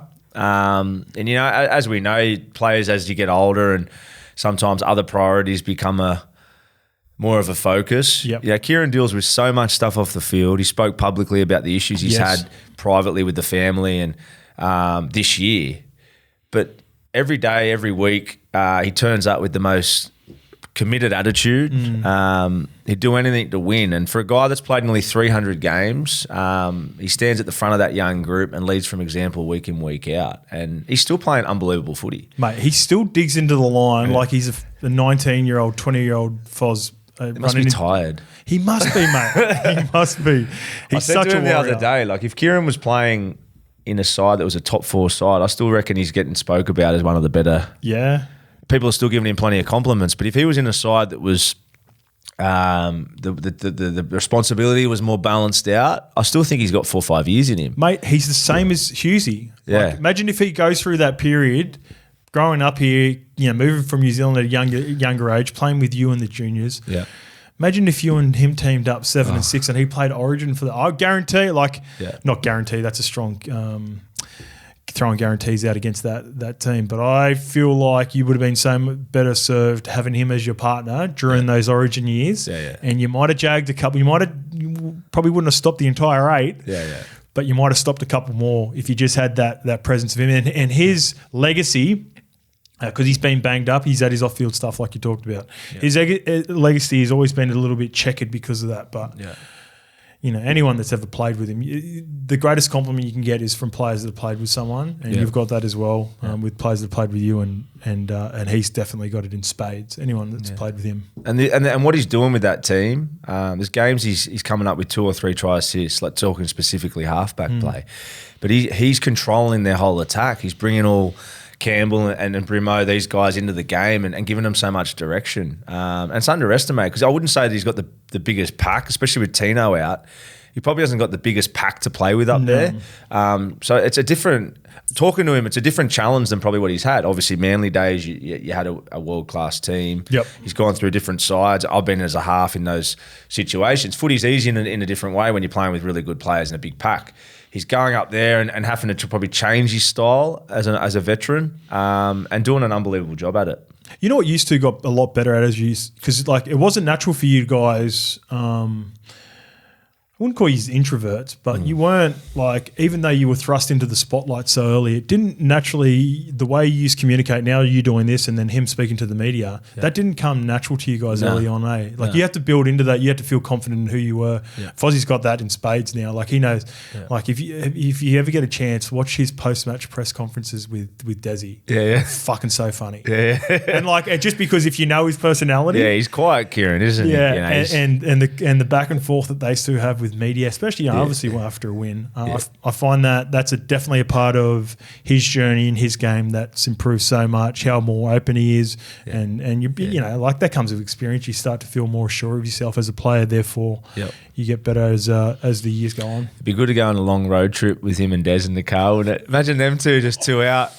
Oh, mate, that would be a dream of mine. Because I never had anything to do with Des, but I've seen him a couple of times and he seems so quirky, and I love those characters. Yeah. What he's doing up there, you can see he's improved. You talk about great coaching. They obviously had the form slump at the start of the year, but Des has done a great job at getting the best out of that squad again. Yeah, for sure. I was going to talk about the young guys, but we'll move on to the Parramatta Eels. Your thoughts on Blaze Talangi as a player? I want to get your thoughts on him, a young tearaway. And what is their best back line next year?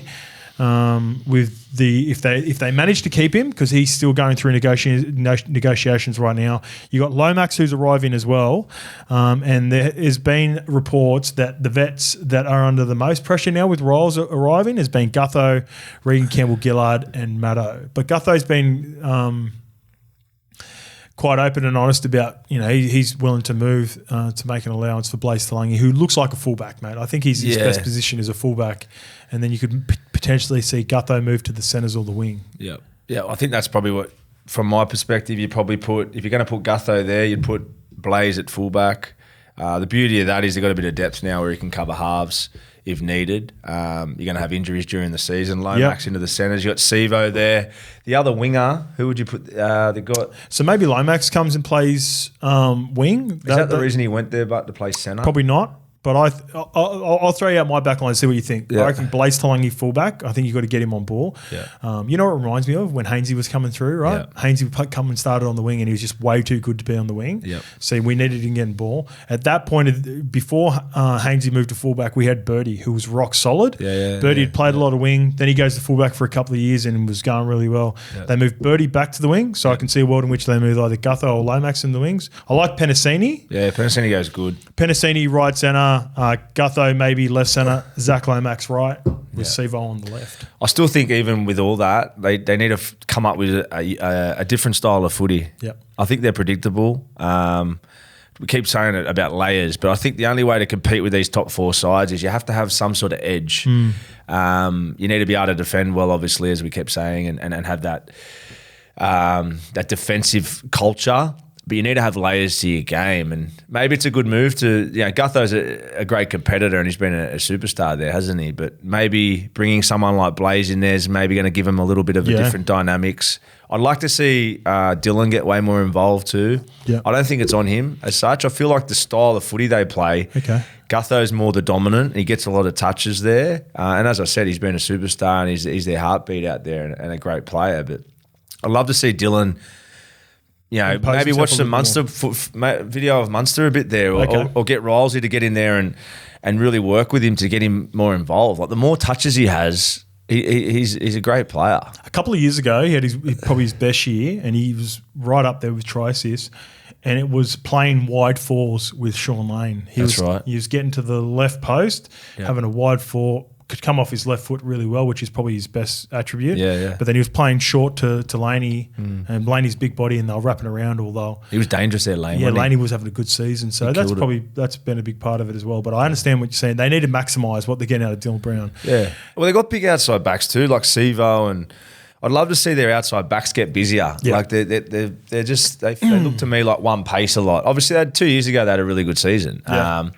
I just think they've got the potential there to be way better than what they're playing, obviously. And I think just a few tweaks to the way they play. Get the roster that they got there, but just sort of come up with a different style of footy moving forward, because it's obviously not working for them this year. They're a way better side than what they are on the ladder. For sure. With the names they got. At one point, though, a couple of weeks ago before the Tigers lost pretty convincingly, they would have been the best wooden spoon team of all time, roster-wise. It's crazy. What about the Dragons 30 defeating the Broncos 26? Dragons, just like the Bulldogs, a really feel-good story. Underwhelming signings I had written down and struggled to attract star players this year, but currently 9 wins, 8 losses. Flano, generally the coach of the year goes to the most improved team, so Ciraldo and Flano will be thereabouts in my opinion. Do you remember much from your days with Flano being the assistant coach when you debuted, and what was your relationship with Flano? What sort of player, coach he is, sorry? I think Flano had gone when I got there. Oh, had he gone? Yeah. I had him in Origin though. Gotcha, okay. So he was in Origin when Sticky was there, I'm pretty sure. Yep. In the early days. I haven't had heaps to do with Flano. Okay. So yeah, you would have had more to do with him than me, I'd say. No, I actually didn't. Was he there when you were there? My bad. I thought you had he was Sticky. So Sticky got punted after 2006, did he? Sticky got punted. Who was Freddie? Chris Anderson. Oh, Anderson, okay. And then Freddie took over. Okay. But Flano was I remember at the time, Flano helped out with some 20 stuff. So I'd assumed, my bad. But he's obviously doing a great coached job. that great 04 and then you had him in Origin camp. What's his demeanour like? He's won a competition now, and he's obviously doing a great job with the Dragons, regardless.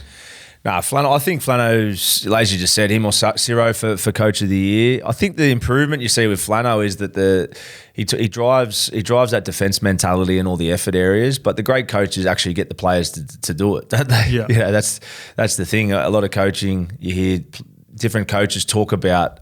Everyone tries to implement it. Let's do this, let's do that. But the biggest mark on how good a coach is his players doing it for him. Yeah. And he gets his players playing for him. You hear all the Cronulla senior players, obviously, when he won a comp there, but they all speak glowingly about Flano. Yeah, they do. Louis and Gal and Mick Ennis, they'd run through walls for him back then. Wado, yeah. So I think what he's doing with the Dragons is very noticeable. Hats off to his son too. I thought Flano did a really good job on the weekend. Yeah. I like the kid. I've been in those positions. Obviously, your dad played yourself, but I came through with that that name. Yeah. So I have some sympathy for young Flano, and it'd be hard playing in a team with his dad. And one thing he does every week is he competes hard, and he looks like a team first player, especially now that he's gone to the Dragons. But I was really happy for him on the weekend. I thought he played really well. Yeah, he has, mate. He's been good all year, and he sort of doesn't get his. I think he's a bit of a. He's got a perception about him, and he's been through a bit of a journey. Like he's been in, like he would have been around involved in the footy circles his whole life. So with that, you develop a bit of a reputation. Yeah, it didn't work out for him. A couple of clubs, he would have got paid a good money to be at the Roosters and the Bulldogs, and it hasn't quite worked out. But he's been excellent at the Dragons. Yeah, what about talking about your dad too? The other day on radio, we were doing talking about my dad. Yeah. And he played against your old man. So we're going back and looking at the rugby league project, Australia versus New Zealand. And both of our dads were the starting back rowers, both number 12 in a against test. Each other. The best ever. It was one of the best. It's touted as one of the best ever key wins of all time because your dad's team at the time for Australia was just stacked. Yeah. And that was 86 or 86 or 87. 87, yeah. And it was the two back rowers with Wayne Pearce and Mark Rice. So I thought that was funny just off the weekend. And then we're going to – I think I was chatting to you as that was some good footy back then, wasn't it? What about the Broncos, mate? Grand final hangover. 2010, you go from a grand final to having a few rough years, which coincided with Robbo arriving in 2013. What's your memories of 11 and 12? Did you have a grand final hangover? Did you expect to be there? Like, what's the problem with the Broncos right now, in your opinion? Yeah, I think we're probably in a similar position to where the Broncos are. So it's a good example. In 2010, we were young. So we made a grand final, but a lot of us were still immature in a lot of ways around footy. And I see a resemblance in the Broncos. I still feel like the Broncos squad, they got the best young players in the game, but I still feel like their underbelly is quite immature. Obviously, when Renault's there, Adam Reynolds there, he gives them that maturity in a way. He gives them direction like all good halves. He's a seasoned player, a winner.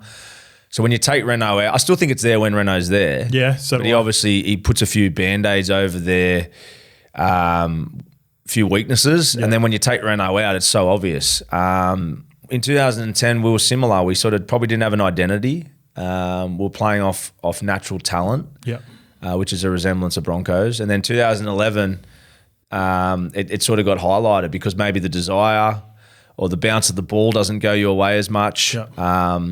A lot of sacrifice that we put in 2010. We slipped a little bit with all the 1%ers. And because we didn't have a foundation, we weren't an out-and-out defensive team, which is obviously fast forward in the tape when Robbo came. We had an identity. We were a defensive team. We didn't have that. And then the cracks start to show. Yeah. And I think that's the same thing with the Broncos. They obviously had this dream run last year. They deserved it. They got there off playing great footy.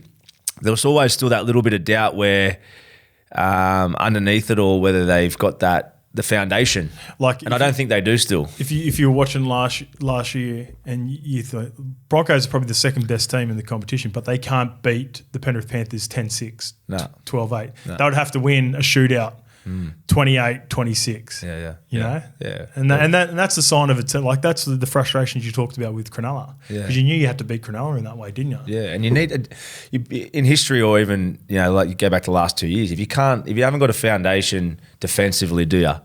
If you don't have a defensive foundation, you can't go with the top sides week to week. I think if they're not to make the finals this year, there's obviously going to be a lot of talk up there and a lot of change. The biggest thing they need to do is find that identity and focus on, similar to what Wayne Bennett's done at the Dolphins. They need to put everything into the effort areas, the foundation on the long game and building pressure, and then the talent that they've got there, they'll score points. Yeah, they're going to that mentality too fast, in my opinion.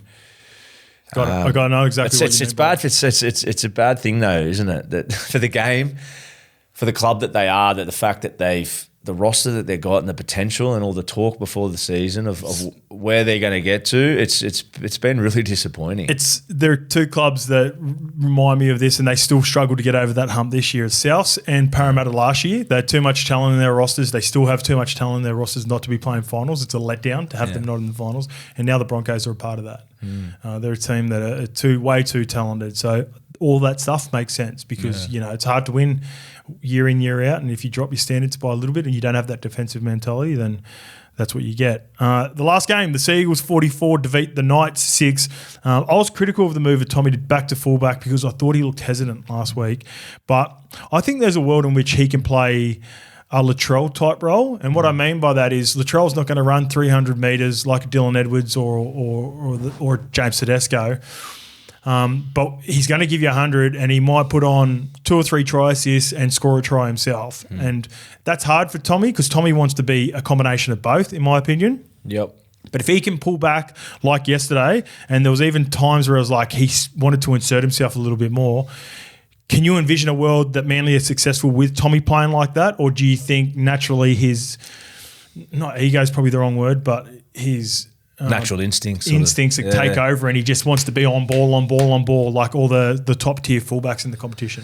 Yeah, it's a good question because it would be so hard to do. Like it's one thing to say go into a game and hold back or manage the way you play, but as we know, when you've got that killer instinct and he's got plenty of it, it's hard to do.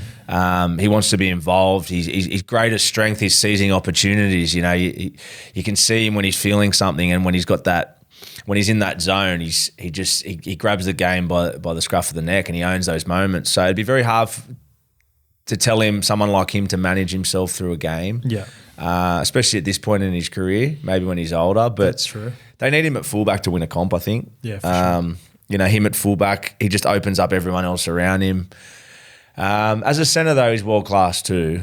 But where Manly's at and trying to find their way up the ladder, I think he needs to be fullback. But yeah, how they use him, it's just so disappointing, isn't it? Like it is, mate. It's sad because he's in dead set. He could be an immortal. He still could be. He has an immortal skill set. Yeah, like he hasn't because he had a really good season. We might not ever get to see that, but at his peak, he had an immortal skill set across the board. Yeah, he's just... And mentality. That's the thing that's probably hurt him. He's tried to come back too quick. He's probably wanted to be there for Manly and it's affected... Like he probably would have been going into a couple of those last sessions before he returns and going, yeah, I'm sweet, but back of his mind going, probably need an extra couple of weeks. Yeah. But just forcing it. But it must be so frustrating for him too, eh? Like being the best player, knowing he wants to be out there and then just constantly getting held back by this shit hamstring. But it'd be so frustrating and frustrating for everyone else around because you're going into the sheds and looking at this Ferrari. You're coming off maybe a loss or even a win and just looking at the Ferrari going, fuck. Be nice. Like that's another 30 points a week. It's true, isn't it? Like you just must be so frustrating for the whole club. No more than Turbo wanting to be out there because he's just such a superstar. But it's a good question what you said. Like how they manage him so important, but you know, being competitors and being out there in the heat of the battle, it's very hard to pull out and manage your game unless they. Yeah, I don't have an answer. I don't know how they use him, but unless they play him, you know, sometimes at centre and then sometimes at fullback in the bigger games. I just think it's as simple as Tommy. I'd like if they kick to you, then return the ball. But if they kick to you and Lehigh Hopper-Whitey's around you or Jason Subs with it, drop them off. That's what Latrell does. Just drop them off, send them back, get them to do all the shitty work. Now, to take away the impact, you're saying? This is what lets Manly down in South Sydney in this area with Turbo is they don't have those nuggety meter-eater wingers. Well, I think that's let them down. Even like Hopper-Whitey, that skill set he showed yesterday on his plays. And Sabi, that's Sabi's biggest problem. Yeah. Sabi can finish a 60, 70-metre try, but his yardage carries are just fucking not up to scratch compared to – because he's too big, he's too tall. They get underneath him. So Tommy feels like he's got to take play one, play two. Yeah. Otherwise, they're fucking – it's a slow set. They don't get out of the yardage. Yeah. So those sort of plays shouldn't be his job. No, so that's my biggest thing with him. Don't touch the ball over the 50. Once you're in our stay out of there. Use your presence. Push on plays. Just be around the ball, but don't sprint side to side and don't take those carries. Dunk them off. Get Ruben Garrick in for a carry. Get Tolu Kola in for a carry. Get Olukwatu in for a carry. And then once it comes in the good ball, insert yourself. Score us the point. So you said you're looking over. Tommy Turbo, there's fucking 30 points. People used to look at me and go, there's minus 30. But when I sit on the sideline going, we're gonna get up. It'd be so frustrating though, wouldn't it? Oh, mate, when you've got got Turbo on the rehab bench every week, and you just go, when you know you you've only had him, we'd be top 3. he's the in his mindset. I don't like he's pretty laid back character, but like being him and going, I'm the best player in the competition, and I don't get to showcase it every week would so be frustrating. fucking super frustrating. Because so I reckon good. he is at his peak. He'd be my.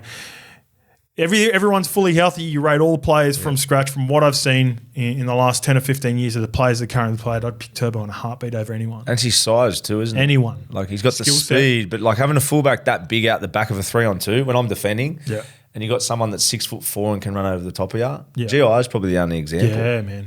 Like GI at his best in those origins. Yep. I think them two neck and neck. You can't split them. For sure. That's a great comp. What about just quickly on the nights before we finish up? You played against Will Price. Do you remember much about Will Price playing for Huddersfield against you? Kai Pearce another one who played for Wigan. So how have you seen their potential or in the NRL? And is there anyone else over in the Super League that you think would obviously look good or could potentially come back or someone of the potential that Will Price and KPP have? I think they've got the two of the more standouts. Newcastle from playing over there. There's plenty of good players that I play with. Mike Meakin is a middle that goes really, really solid over there. In the top 4 sides, there's plenty of really good players. Yeah. It's one of those things though, with age and everything, and when you get players over, I think you've got to probably get players over early to mid-20s at best. Yeah. Like Herbie Farnworth come over before, and Dom Young before anyone had really known who they were. Which I think they get into a system early. Yeah. They get trained up through that NRL type of standard. Yeah. You know, the players that come from those really top 4 sides over there, they get good training. Yeah. But I still don't think it's NRL standard. No, it's not. Training. So the earlier you get the Super League players over, they adapt quicker. Gareth Widdop's another example too. Guys, yeah. Melbourne Storm system. Yeah. What age did he come over? I think he was a teen. He came Yeah. over early. Yeah, before like I don't think he'd played a shitload of Super. I don't think he'd even played Super League at all. No, they got him out early. Yep. Yeah. But yeah, Will Price is electric. Yep. Defensively, he's going to keep getting tested. I think that's the big one. Pearce Paul as well. I don't think they use him right. No, I'm with you. I think he's great. He's got a great offload. Yeah. He's great on cross plays, and he plays a bit. Remember when Zeb Taylor used to play? Yeah. And Zebby Taylor would come across, and Brian Smith used him really well there at Newcastle when I think he was there. And Zeb was really slept on, mate. He was a good player. he was really good. And those type of players, just use them as a battering ramp. I think is limiting their potential. No one pushes around him, and he's always got his hand Always free. an offload. You're buying someone like that because he's rangy and he's big and he comes up with an offload. Yeah. And he's unorthodox. So use him like that. Yeah. I still think Newcastle's trying to find their style. Yeah. I don't think they've found their style. They're sort of struggling for combinations, and when they lose bad. Yeah. But Will's he's out of the box. He's got X factor. Yeah. I think Newcastle need that. But I hope I they think stick with defensively is going to be a big test for him. I hope they stick with him because there's He's the best option there, isn't he? Yeah, for sure. Like it's not going to be Jackson Hastings and what's the other one, Cogger. Yeah. They don't work well together. They're too similar. They're both halfbacks. Yeah. You need to have someone with a bit of a running game. Yeah. So He's got the X. He played well in his debut. Yeah, he had the did. win, and he got the try. But yeah, a little bit quiet the last couple of weeks. So that's part of the progress of adapting. Mate, really appreciate that. That was huge. A couple of hours we pumped out there. was that 2 hours? Easy. Did it easy. Really appreciate it, mate. Obviously, welcome back anytime. We'll get together, we'll train. But hope everyone who follows us enjoyed that just as much as they enjoyed the first time with Pearcey. And let's do it. Origin 3, the decider. Let's go. Can't wait, Hoz. Thanks for having me on, brother. Cheers, brother. Yo.